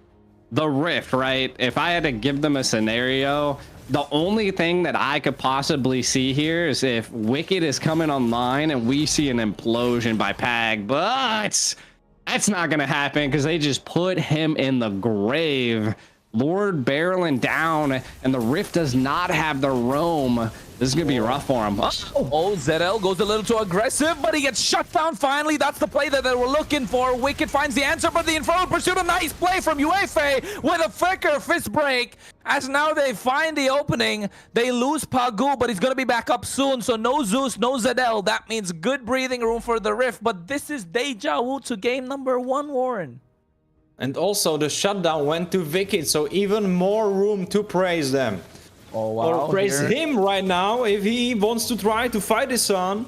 Yeah, he's looking at it, but Neferia has way too much damage. Finds herself a double, now looking for the triple as well. Just give it, make that a maniac. The Lord is still looking there. And now they have another set of waves marching down the mid lane on the bot side as well. Only Origami and Pagu left standing. No flickers from both of them, so no plays are going to be possible. Yes, they can go for the implosion, but guess what? They flicker forward. UEFA gets taken down, and now Neferia is working and hacking at the inhibitor on the top side. ZL comes into the fray. Origami's going to be the target, but the Terrify's coming through, and now they lock down the base crystal. Miracle Gen go into the grand finals, and oh my goodness, what a display of domination coming through from the team from France.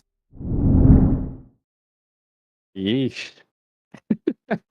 Yo, who knew France? Absolute that cinema. much? Absolute cinema.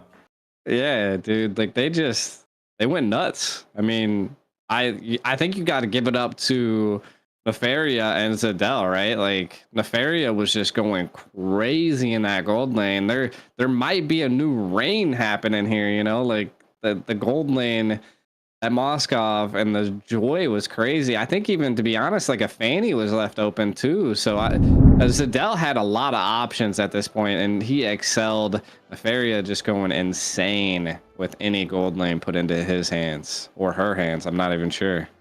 Her hands. Her hands. My God. So in League of Legends, girls play supports, and in MLBB, girls carry games. Miracle Generation, Yo, guys. put me on your back. God damn, Neferia. Smurfing on them. Absolutely wonderful, absolute cinema. Wicked was trying to get back into the game, but he just wasn't able to. I think their game strategy fell short. I think something else instead of Valentina, something else instead of Lucas, something more early game oriented that would hold and stall a little bit longer for Retail before she comes online. But it just wasn't there. Wicked was trying to fight. He was trying to hold onto that game, try to come back, but it was too deep. He was too deep in the quicksand with the rest of his team, and he wasn't just able to pull them out.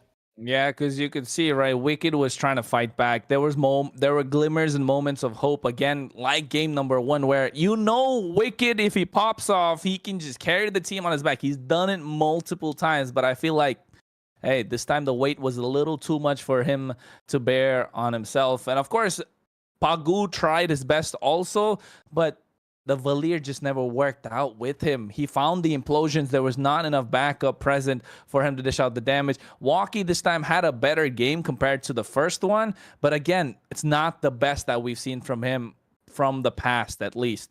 And same thing with Origami and Orange Bob. I just feel like Victor overall, this entire series, just tied everything together for Miracle Gen. So I guess that's some info for other teams that are going to face them. You chop the legs off of Victor, it could be a better game you're having against Miracle Gen. Because correct me if I'm wrong, GD, I felt like Victor was the missing piece every single time. He's there.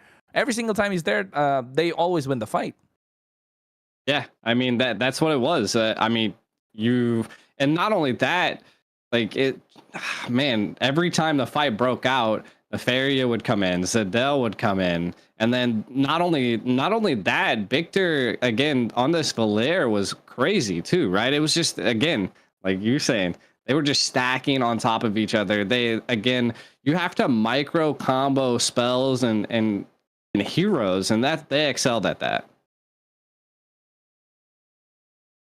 They absolutely did, and that's how they landed in the finals, which we will be moving to after a little bit of a break. But before that, you should definitely follow our socials. Today, Kronos, Varenix, and Aiko, we are bringing you the cast right now, and we are hoping you are having a great time, and we are hoping that you were able to catch yourself some diamonds in the chat, because I believe the giveaway is still on. Kronos, did you catch some diamonds? Nah, I didn't get no diamonds, guys. I've been trying. I've been trying. They've been giving away 100. They gave away 1,000. And I was trying my luck. Looks like my luck's not the best. But of course, at the same time, guys, I mean, a follow would be nice, right? G_Kronos on Instagram. For GDICO, it's got to be GDICO, and Warren X as well is right there. So make sure you follow us. Give us it helps out, you know, while we bring your cast. But at the same time, I think before we go into the finals, we're probably going to a short break. So don't go anywhere. We'll be right back soon.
Jack it up.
open eye. Feel the waves cut through me, hypnotized by the sounds I'm breathing in. Hold tight, hold tight. Chemicals collide. Hold tight, hold tight, hold tight. Dripping lights paint the skies, all because of you. Dripping lights paint the skies, only you can make me move. You can make me move. Can make me move. You can make me move. Can make me.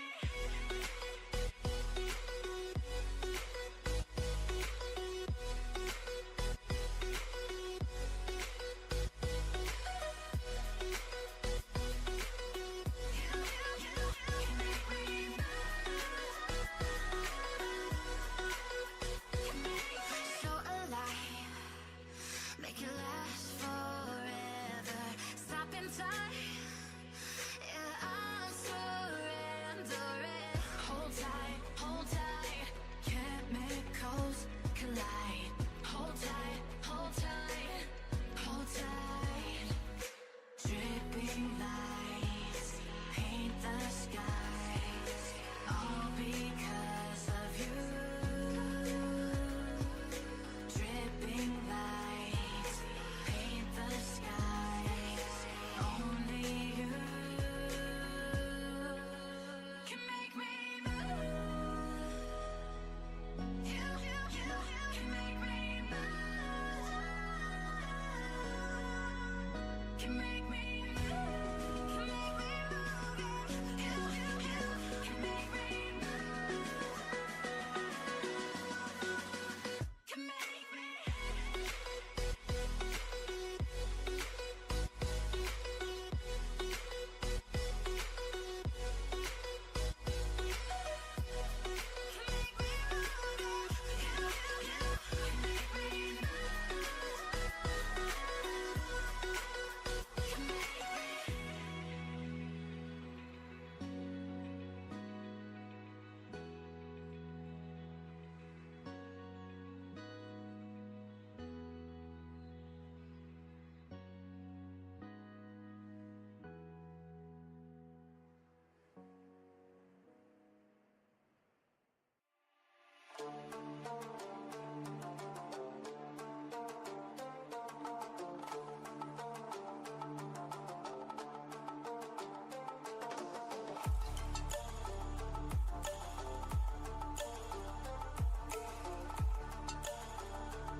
Welcome back, everybody, to the European Mid-Season Cup qualifiers. Again, we're now going into the grand finals.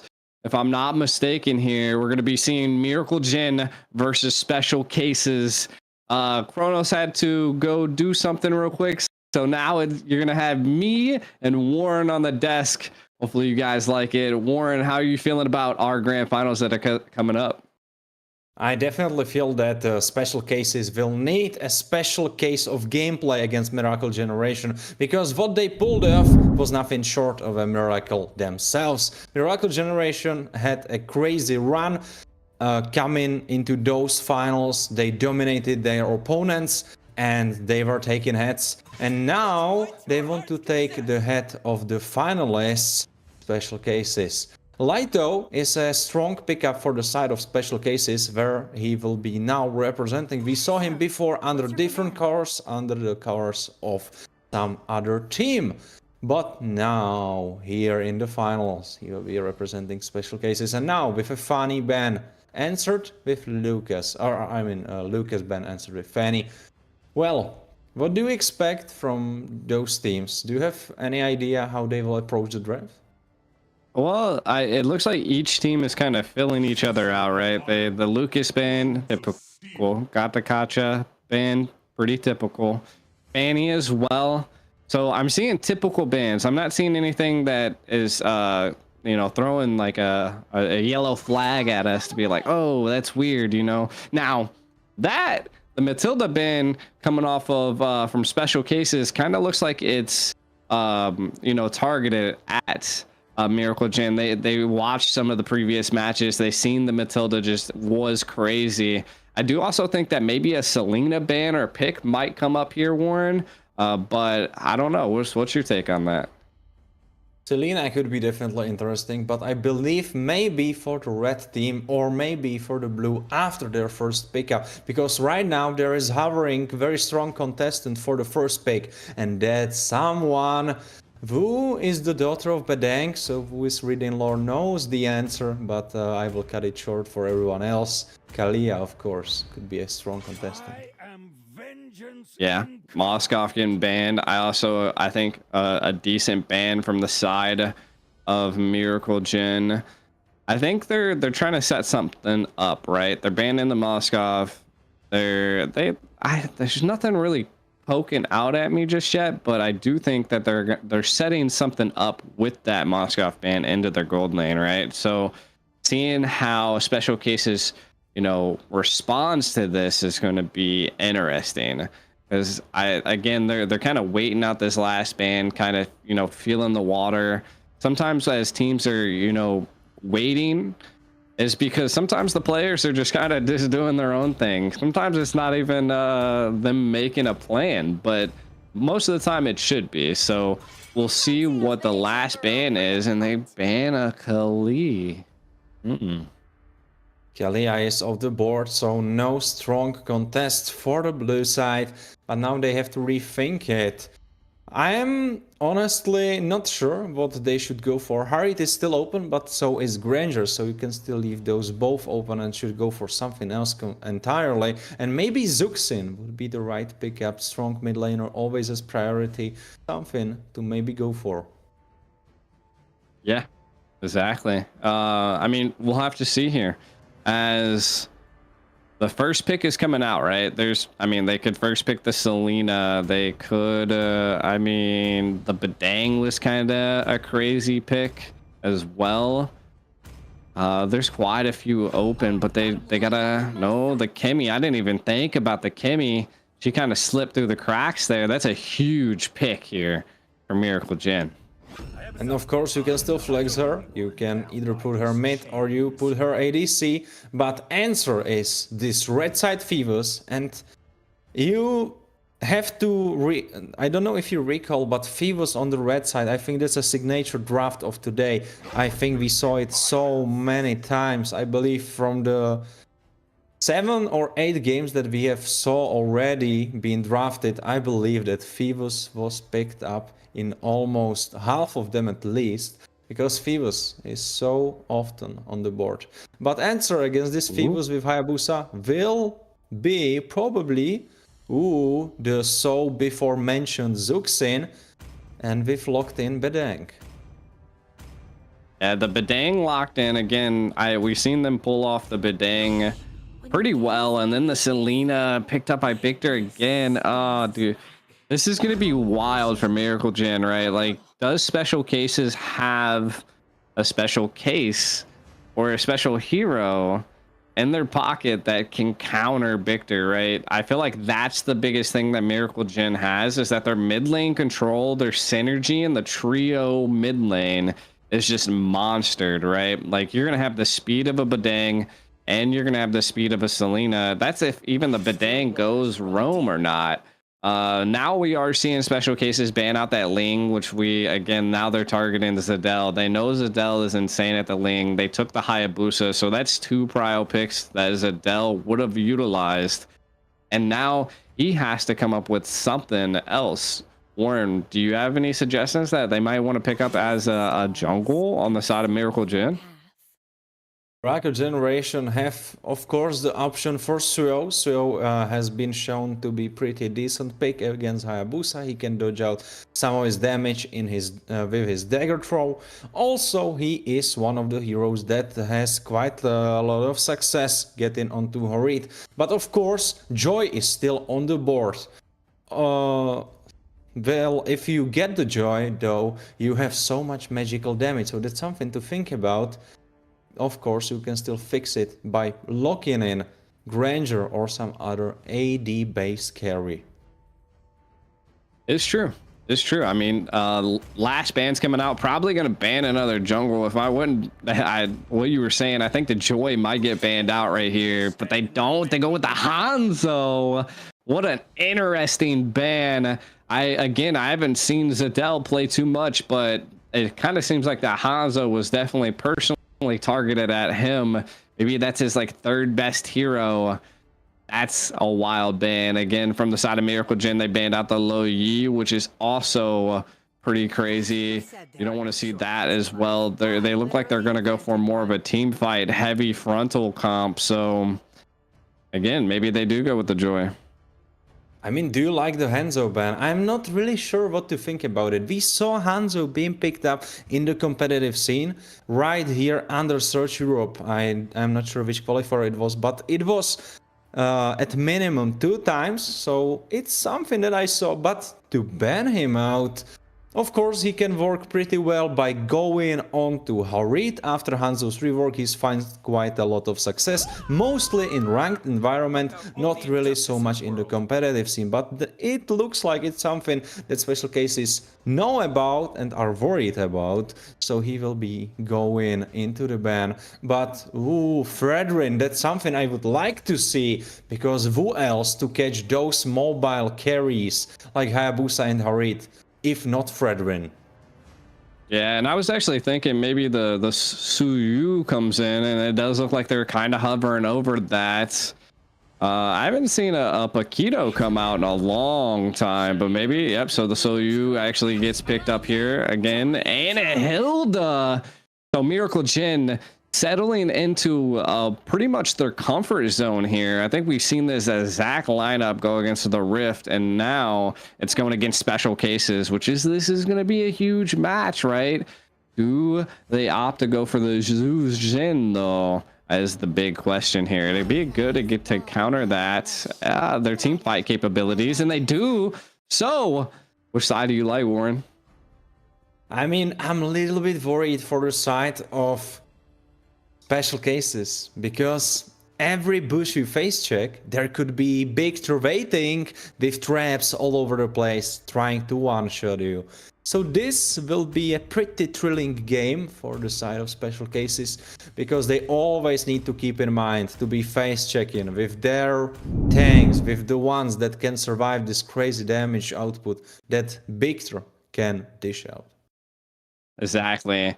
And I think the biggest thing that we're going to be seeing here is that what is their mid control going to be like, right? They have the Yuzin, so again, but it's going against a Selena. Like that's going to be a monster. And we already seen Victor go crazy. So again, this is the grand finals. So it could be either side. I mean, both these teams have crawled their way up here, and they're fighting for that #1 spot. They are fighting for it indeed, and anyone could be taking it. In special cases, stronger now with Lito right here at the doorsteps of finals. Already in the doors, basically. And Miracle Generation already starting something up with Juve. Juve getting caught up and might be in trouble. Now he's trying to flicker out. He will live for now. Miracle Gen aggression in the early, but not able to succeed too much at it. Special cases putting on that pressure on the Miracle Gen. We're still kind of looking at a little bit of the items. We're seeing the Selena still hasn't picked up any boots. They're going for straight mana regen at this point, which I think could be a little bit of crazy here. Victor in a little bit of trouble as the Cho is dancing around. Boro though, yo, what? That's crazy. They just left him alive with like 2 HP. Boro not even flickering out. He has some iron nerves to not flicker out from this one. Oof, crazy showing of mental fortitude. But Juve will look like to be heading back to the base.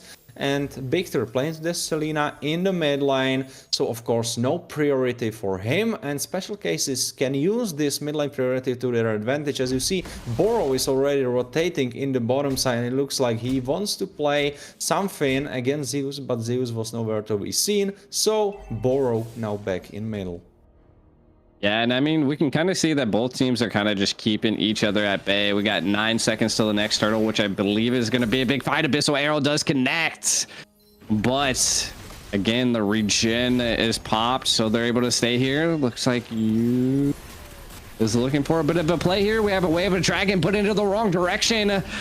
The Shadow Strikes are coming out. First blood by Noel onto Zadel. And they keep going here as the Way of the Dragon wasn't utilized, but Zeus falls as well as Victor. Yo, I mean, that was crazy. 3 for Special Cases. Miracle Jin looking a little bit rough here, Warren. Special Cases are showing them the same treatment that Miracle Generation was able to successfully show their opponents. And right now, it looks so much better for the side of Special Cases. And of course, we have to remember that Hayabusa and Harit are super strong going into the late game. So if you are 3-0 right now, what can happen in next 5 minutes? Oh, yeah. And I mean, what we're really seeing is Lito, again, showing out how he was showing out in the previous games we watched with Special Cases, right? He's able to rotate, get in there, and get some stuff done. Victor in a little bit of a trouble situation. The wall comes out. Boro now, Way of the Dragon connects, but he goes too deep. Zadel able to secure the kill onto Boro. And Noel trying to get out of there. Again, one kill on the side of Miracle Gen. That was what they needed, right? They were able to shut down Boro, keep him at bay, but again, Warren, that was only the tank for Special Cases. It was only the tank, and now at least 1 kill coming your way, but of course, if you shut down Boro and put him off the map, it doesn't matter so much. Enzo Kite with this powerful, strong pickup for himself now will be dishing out even more damage. Now will be even the top lane. Better dives. Yeah, the Way of the Dragon connects again. The Furia goes down. Abyssal Arrow does connect though, and they're able to secure a kill onto Enzo Kite there. A 1-for-1 trade, a mid lane for a gold lane, Warren. Do you think that's good? That was a decent trade, even though that your opponent set it up. You were able to take 1 kill away from them, and that's great stuff happening for Miracle Generation. Every moment they can slow their opponents down is good for them, but you have to keep in mind that Miracle Generation really have composition that spikes in the mid game. Their late game is not the best. Yeah, I would say the biggest thing that we are seeing here is Boro able to secure a lot of those Way of the Dragons and when he does that, he does sacrifice his life, but looks like the Badang's in a little bit of an issue here. The turtle zonage does happen. The top lane, though, Aerith is going to fall. Tis not able to survive as Adele able to secure that kill. This has been deleted from the map, and now Zuxin in apply, flickering in for Victor. Victor still alive. Yeah, we got a little bit of a kill here. Lito able to secure another one, but Zadel once again coming online, able to secure the kill onto Enzo Kite. Kimmy kind of coming into the background. Lito is just going off at this point. You cannot stop him. Boro looking for something. Noel is definitely going to get in there and secure a kill, if I would have to say so. Zeus says no, though. Coming in, low HP on Boro. Zeus now in the thick of it here. Shadow Strike does come out. Zeus shielding up really well. Lito now being left alone. But again, Miracle Jin backs off and doesn't show too much tenacity there. We need to remind everyone that this is 401 Phoebus. 401 Phoebus who can do anything he wants to right at this moment. the 2000 gold lead is probably just sitting in his pocket and it's being utilized for himself. If I first item pick up and move in towards the second. Bissell arrow does go off to Kite there, but it goes wide. You see Kite trying to control a little bit of the mid lane here. Again, 22 seconds to the next turtle. I believe something's probably going to break out if I had to guess. Nefaria is having a little bit of an issue here with this Kimmy. It just has not come online just yet. Boro smelling and on the hunt with Lito. They're going to collapse down under this tower instead of going for the turtle, I believe. Conceal play. Juve needs to face those pushes. Not hitting, but Nefaria is now in trouble. No, Nefaria gets put against a wall. Tis able to secure the kill there. And I think they're going to be able to take this tower and the turtle. Again, special cases coming online. Once again, showing Miracle Jin that they have come to fight, but don't count them out yet. Miracle Jin able to take quite a few towers into the top lane. So a great trade for Miracle Jin there, Warren. Shadow Strike comes down on a Victor, though. Secures the kill. Victor not showing off as much as they have been in past games, and they are still going hard here. Hilda trying to come into a little bit of the back line. This in there as well. Zeus in the thick of it, but able to stick it out there. Noel with crazy execution. And this is what can Hayabusa do into a composition where you have only 2 tanks and not really heroes that can per se stop Hayabusa from doing his thing, because of course you have Hilda, but Hilda is more in the slow department. She doesn't really complement any heavy CCs, and now there's a fight happening on the top side, looks like. Yeah, a little bit of an engage here under the blue buff. Zeus still trying to control it here. Zadel able to get in there, but Lito causing quite a bit of stir, forced that retry out, but into the top lane. I think they almost were able to secure a kill onto Euphoria, but nothing. Oh, yo, Boro trying to get in there. I think he's going to get away with the dragon. Lito coming in. Not much happening though. It's just a back and forth of smacking and no one really getting anything. And some more smacking looks to be coming Boro's way, but at the last second he was able to jump out. Yeah, again, both sides. Miracle Jin still trying to hold their stride here. And it's not a crazy gold lead, right, Warren? It's anybody's game. First Lord coming up, right? It's definitely anybody's game. First Lord can be signaling though. Wu is in the lead, at least at this moment. But Noel is definitely not being the one in the lead, in the charge of this situation, because he got destroyed. Yo, that is not what you wanted to see from the side of special cases, right? Now the Lord can definitely go into the hand of Miracle Jin, and that's what they need. Where the dragon connects down on there, but Zadel says no, shuts down Boro, as Kite is able to shut down Zadel, though. Lito coming in, taking out Nefaria. Kite still alive with 1 HP, and Tis on the hunt here. I'm not sure Miracle Jin was able to secure the Lord. This is the breathing room that they needed, Warren. And it looks like they will be having it, at least for a little bit. They need to scale up. They need to get back into the game. Because even though I was speaking about how their late game is not really there, at least you have Kimi. And Kimi can carry those late game fights if you set her up correctly, if that Selena can one-shot someone. But right now Selena is 1-3, and it doesn't look like in the close time to this moment Victor will be one-shotting anyone.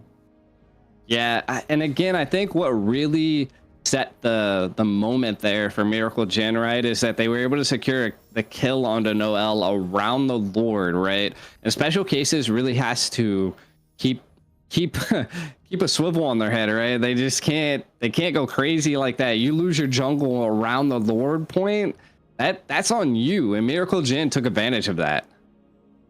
They definitely did, and Miracle Generation look like to be back in the game. Now the goal difference is only 4,000, and this in the 11-minute mark doesn't really mean that much. Conceal play. Arrow.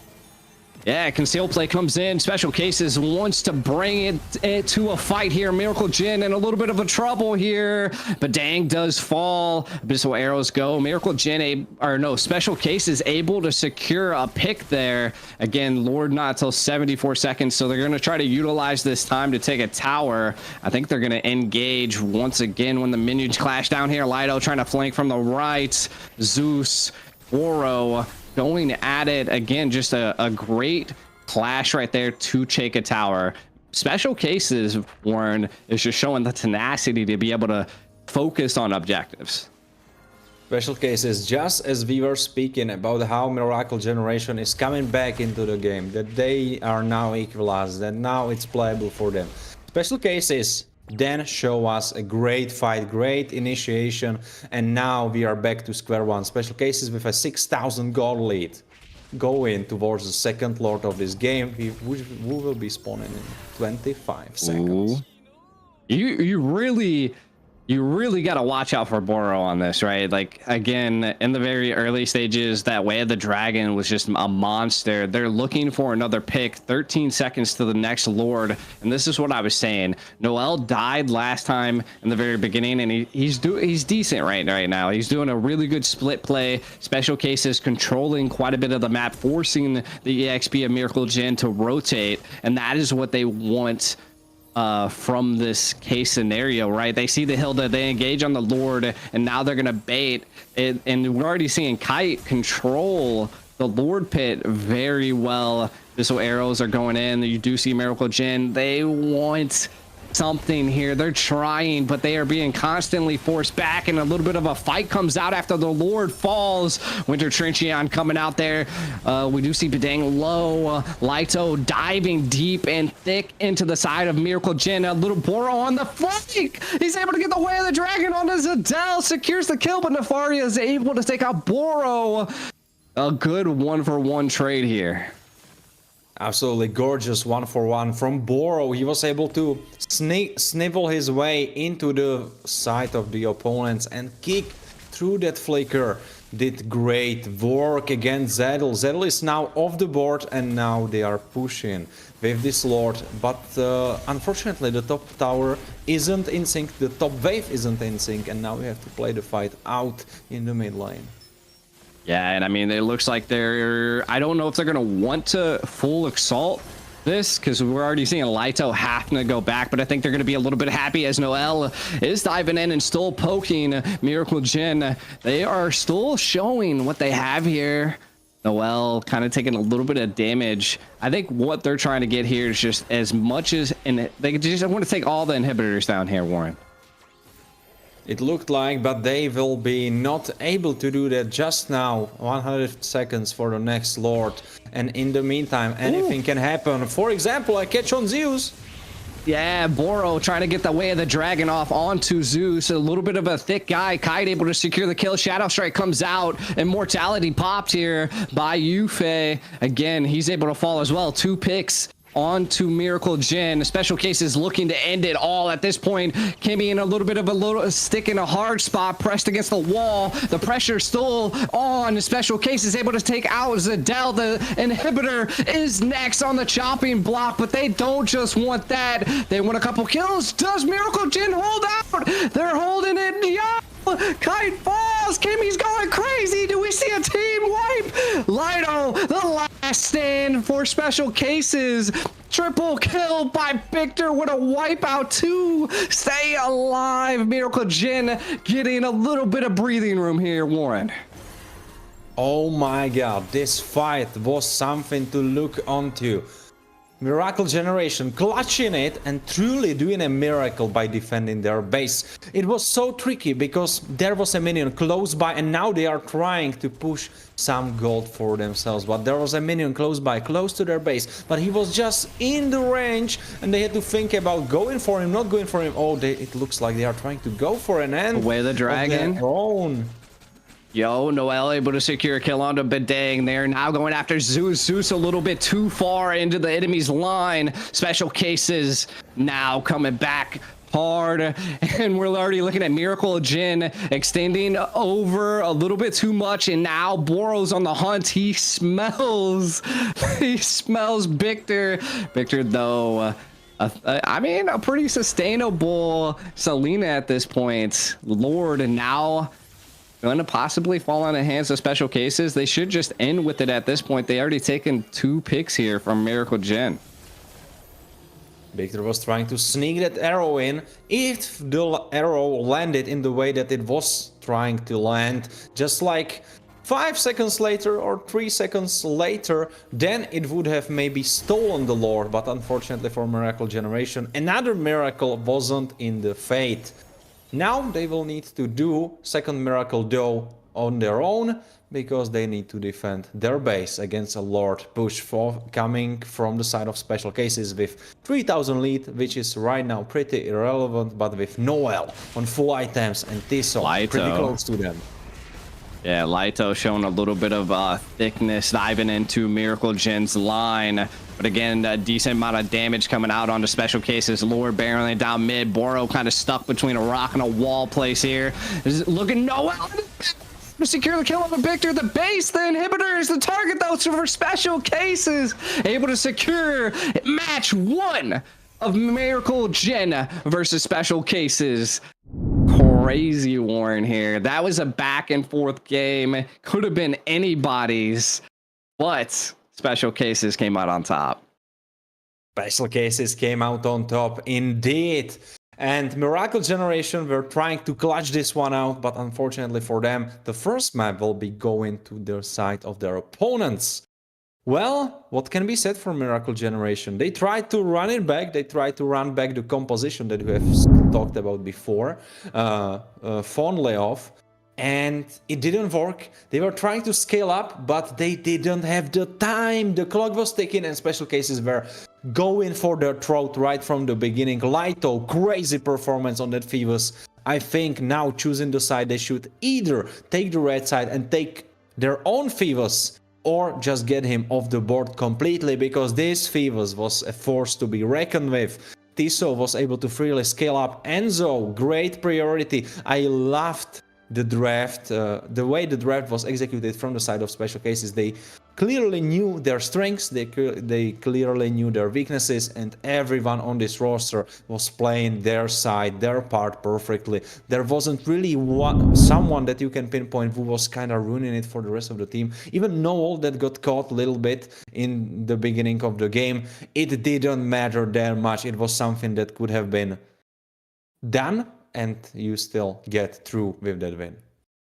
I want to say, like, the biggest thing that I've seen from Special Cases was probably Light, and then also Boro, right? They had this like combination of flanking from the left and right, and they just were always in sync to be able to secure the left and right flanks. And then Boro was also just really aggressive on the Cho. So insane. It was a crazy fight to see.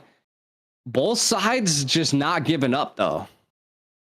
Definitely not giving up, because now Miracle Generation have their back against the walls as we are coming into the second draft, into the draft of the second map, and might be the last. Depends how miraculous Miracle Generation are feeling right now. Yeah, again, match point here. Special Cases in the lead. They have 1 on top of Miracle Gen. We did see a dominating force of Miracle Gen in the last one against the Rift, and now they're being pressed against the wall. They are not the predator. They are now the prey. Can they swap that, though? I feel like that is the biggest thing here, Warren, and I think this is you kind of make it or break it in the draft. And as I have been speaking about Phoebus, Phoebus is banned out because Special Cases understand how strong of a pick he is, and now it cannot be picked up by Miracle Generation. So their idea of maybe stealing out the Phoebus is now fumbled into the bin, and now they have to rethink it and come up with a different strategy. Matilda, strong ban for the red side. Of course, it will probably be followed up by Kalia. And then you have to decide, then you have multiple options. Yeah, I mean, the Phoveus getting banned out. and the Matilda. Huge. I mean, that's like their picks that they've seen succeed in other matches. What's your command? Annie getting banned out. I mean, these are kind of typical, right? I mean, other than the Phobius was kind of like a targeted ban. They just didn't want to see that, so they're opting to not go for that anymore. The Khalid is also being banned out. Again, kind of typical. I want to see what their very first pick is for the side of what is it? Special cases, right? Because we'll see. We'll have to see, eh? I mean, if no one will do anything about it, it's probably going to be Hayabusa, because right now it really looks like the stars are lining up for Haya first pick, if you ask me. Yeah, it definitely is. I mean, Haya first pick, we could possibly see that, right? I mean, the biggest thing that we've seen last time was the Cho. So I don't think they'll pick the Cho first, just because it's very situational, and that's something that you hide to the very end. But the Kimmy ban, pretty typical. We still do have the Joy open. We still have the Ling open. I don't know if they're gonna want to secure, like you said, the Hayabusa first. Do they secure the Ling? But Noelle was definitely slapping it in the jungle field, so maybe they opt to wait a little bit later as well. I think it's all up in the air when it comes to these two teams, just because they're so, like, they're good at what they do. Moscow being banned out.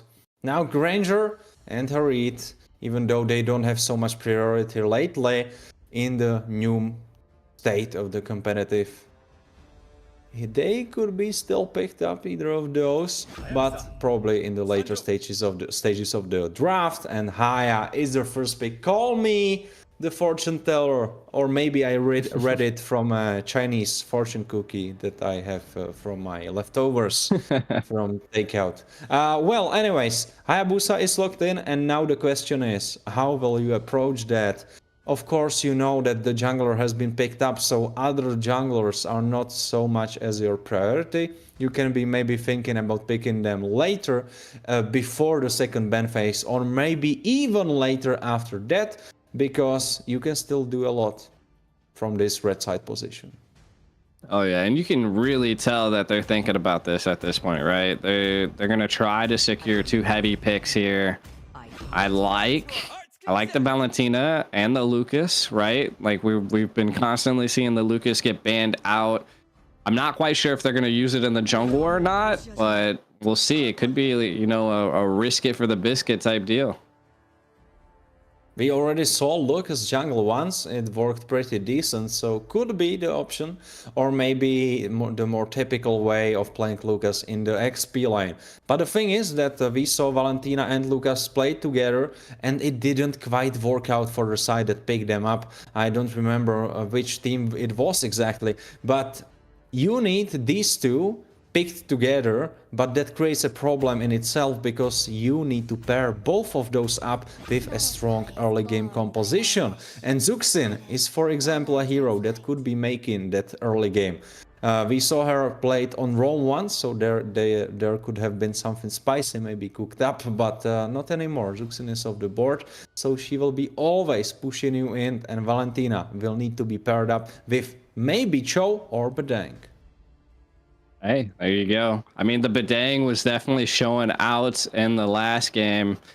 Again, just able to hold the players in spot, like in place. You know, that's what you really need from a roam like that. And if that is picked up, it could be tough for him. I want to see what kind of Boro. You can kind of see Boro and Light are the last two people to pick on the side. And I mean, that I feel like that is because they're gonna probably pick two power picks. I'm not gonna lie. I think right now at this moment you could be banning out Ceci. She was the part of competitive meta not so far ago, so could be a pick that they could be going for now that Fuse is off the board. Bedang already taken as well. Lucas, another strong contender. Gato is still open though. Hilda, alright, that makes a lot of sense. Now I'm calling that the second ban for the red side will be Gato. I'm actually super surprised that he slipped through the cracks, right? Like, Kato is such a great roamer that him being left open is crazy. If he's not banned, he's probably going to be picked. I mean, that would be the only thing that I could possibly see here. Because right now, from the side of Miracle Jin, they have the Bedang, right? Like they're gonna use that as roam. I haven't seen it utilized as anything else. It could be flexed. I mean, they do have a lot of flex picks. They do ban the Hylos instead. Hylos could be strong for disengaging from their team. It makes a lot of sense. Lucas will be running up on them together with Valentina and Bedang, and Hylos could make the extra movement speed for the rest of his team to disengage. So if you look at it this way through these optics, it's making a lot of sense. But what is also making a lot of sense is Ling being banned out. But what they don't know is that Lucas will be in the jungle. Now, I'm just kidding. I don't really know where he will end up.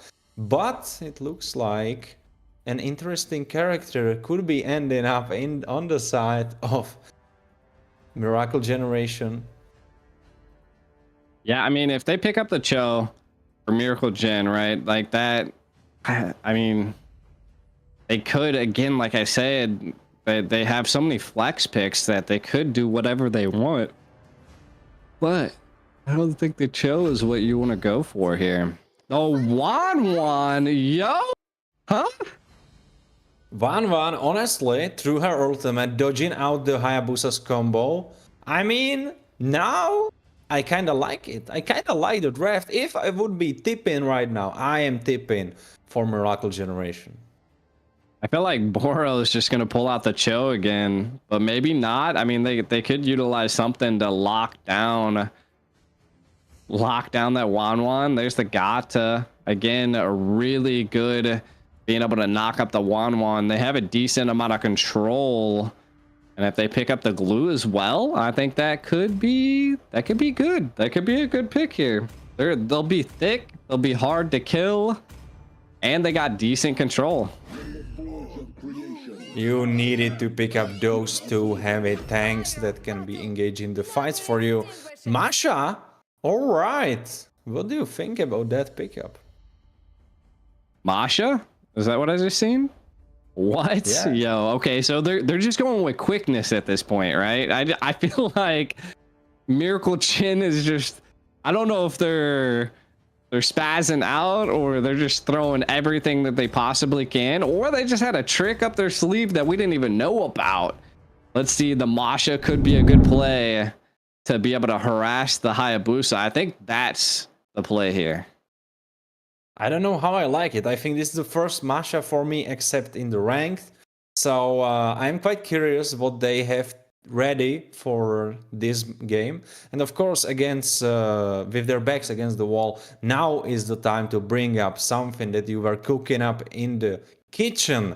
And if it's Masha, all right, then let's go. Let's see it. Let's roll it.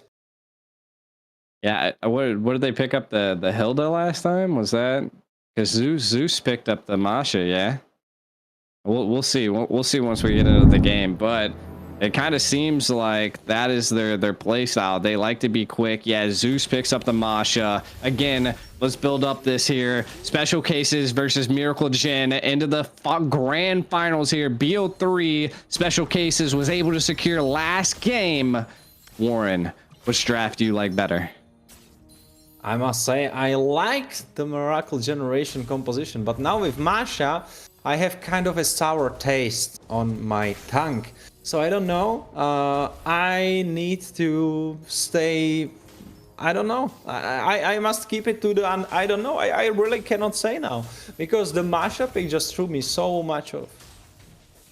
Yeah, I mean, we'll have to see how the Masha goes against a glue, right? Masha is normally utilized to, move, clear the lanes fast and get something done. Can she do that against a glue, though? I'm not quite sure. Lido is insane at rotating. He does this almost every single game. they pair this. The EXP rotates into something, and with Boro as well. Look at this. First kill possibly going to be going on to Zadel. He's being pressed against the wall. A rock on a hard spot right there. Lito able to secure the first kill. Again, this is what I said. He's just so aggressive, and he's going to be able to secure a kill on the Victor as well. Boro able to secure that kill. Special cases coming out hot into the 1 minute, almost 2 minute mark here, Warren. Zadel had no way to move. He was trying to get out from that fixed situation, but he just could not. He was caught in a quicksand, and the sand was quickly drowning him under itself. That's the story Definitely. of the beginning of this game, and now it will be paired up with the story about special cases taking up this first turtle as well. Yeah, and you can already see the harassment going on to Miracle Gen. Special cases looking to possibly maybe go for this blue buff, as Kite is just just being an absolute menace.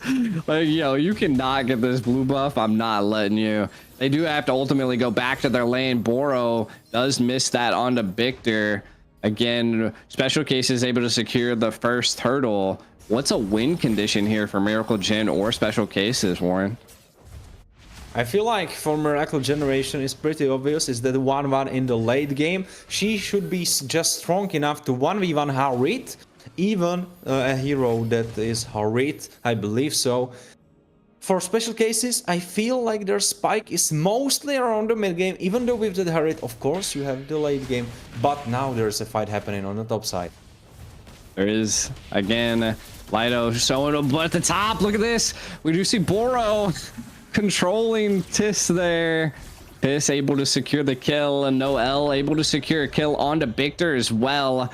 Nefaria, are they going to be able to get out of here? Zoel on the hunt. Baro now controlling and holding him down. Kite able to secure the kill on a Zadel. The TP's coming out by special cases. I think Miracle Gen is having a miracle midlife crisis, and they're just falling apart while special cases are hot on the case here, Warren. Special cases are picking them apart one by one. First tower at the 4th minute mark. It's not something that you never see, but if you see it in competitive play, you know that something's up. Something's fishy with the way the game is going, because right now for Miracle Generation it looks pretty bad. Of course, you have that saving grace of Nefarious 1-1, which can carry you in the late game fights. But if the gold will be going for Tiso, who has now his first item and 1v1's 1-1. Right, wasn't really a 1v1, more like 1v2. But it's that Gato. You were speaking about him so profoundly, and now we see exactly why. Me and the viewers. Now, this is why you never let Gato get picked up. Noel able to secure the turtle as well. Tiso just going insane with the hair. If they're already swapping lanes again, and you can already see the Wan swapping lanes as well. Baro kind of reminds me a lot like Shark in North America, right? He's in the roam spot, but he's just in your face no matter what. Like, you can already see the emotes coming out.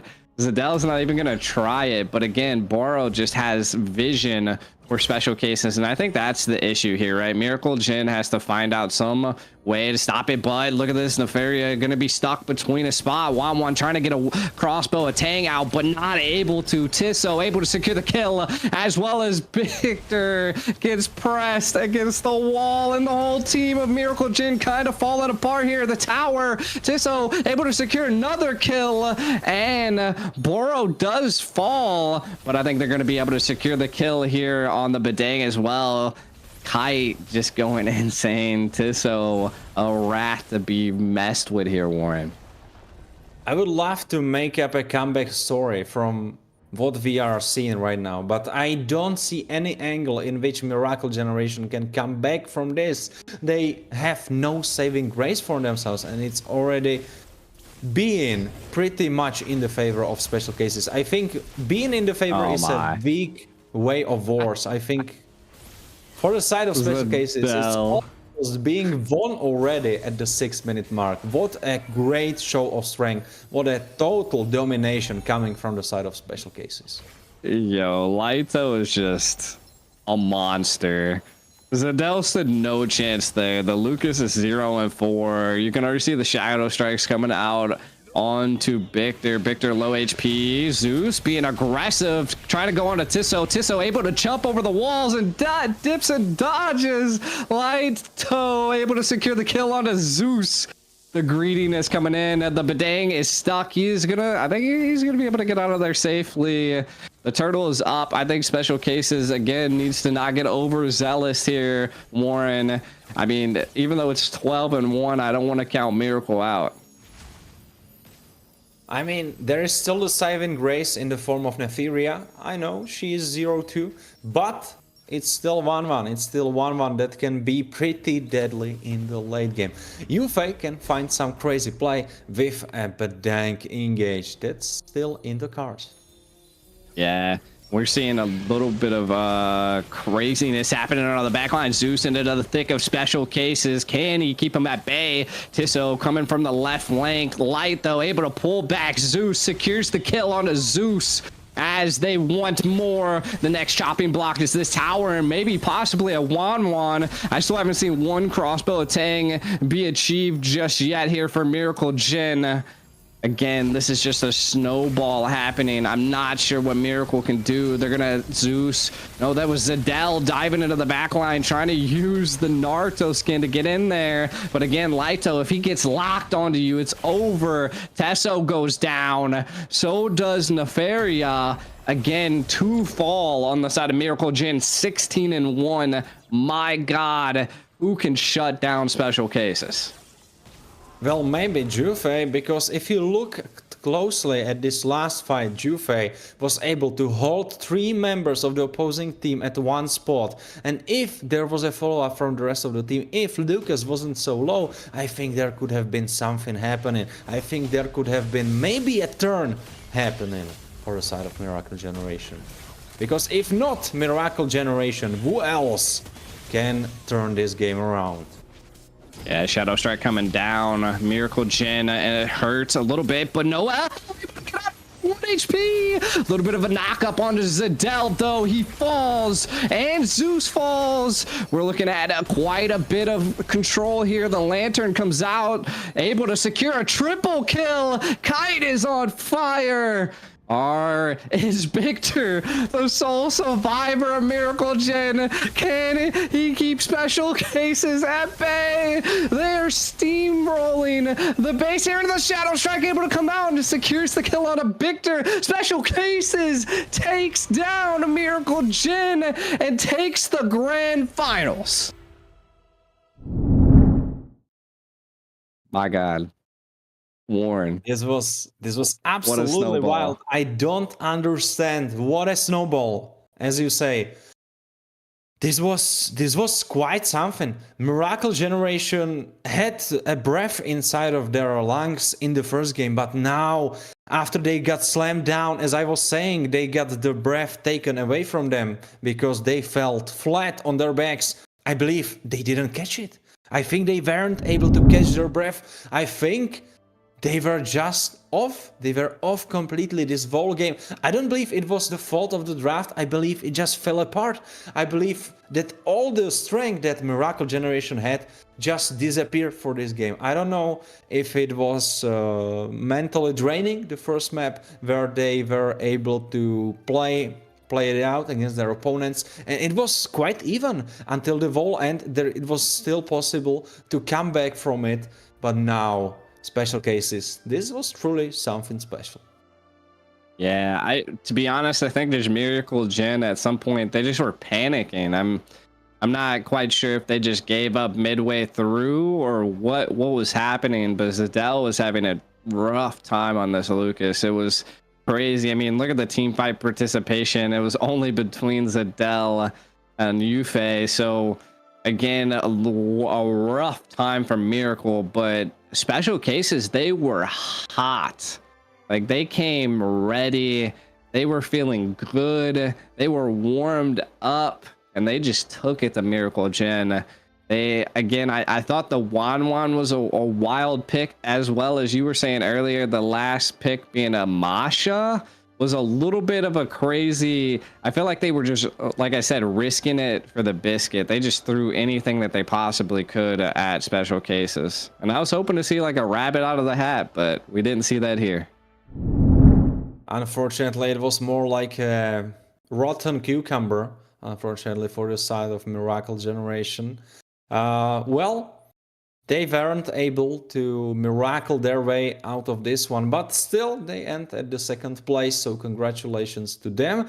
But the biggest congratulations definitely needs to go to the Vol winners. But just before that, we should jump back to the third place match that took place during the time of the finals, and it was in the favor of New Era, who were able to beat the Rift. So they will be ending at the third place.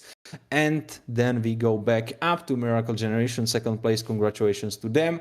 And of course, Special Cases, the game that they showed us, as the last game, was truly something special. Very dominant. You not usually do you see such a strong showing in the last game of the finals. It was great stuff from them, and I congratulate to them as well for the first place. Yeah. I mean, it was a crazy game. In the very beginning, I thought it could have been 50-50, but they just, I don't know what happened. They slipped up, and Special Cases just took advantage of it, and they went crazy. I don't think they should have allowed that Hayabusa to go once again, but it is what it is. I mean, this was the European Mid-Season Cup qualifiers, and again, what an insane grand finals. It was truly insane indeed. And what will be even more insane is if you are not following us on Instagram, on Twitch, on YouTube, or on Battlefy. You should definitely fix that right up. And we will wait for you. You can do it right now. Go for it. We wait. We wait with the stream. Aiko, you of course are following us, right? If we check your phone, you have that follow up. I don't follow a lot of people. They follow me. all right. Mr. Superstar. It was lovely having you, Aiko, here.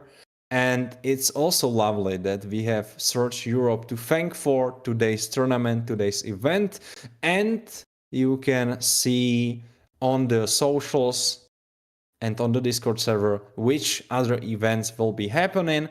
And the closest one is actually tomorrow, the Czech qualifier. So if you speak in Czech language, you can definitely join in, and we will be glad to have you there. Aiko, it was lovely to have you there today. I am looking forward to casting with you, definitely more in the future. I hope you enjoyed your stay as well. Yeah, it was fun, man. It was great. I appreciate, again, Surge Europe. I appreciate you guys allowing me on. The casting was crazy. Big shout out to E Projects, Mobile Legends, Bang Bang, Moonton, all of the above, man. This mid-season, cup qualifiers was insane, and I can't wait to see what is more. And Warren couldn't have said it better. Make sure you like, subscribe, and tune into the channels, because this is where the competition is, and we're gonna blast it off, man. So keep tuning in. But until next time, I believe that is it. Much love from everybody in the community. Much love from us, and we'll catch you guys later.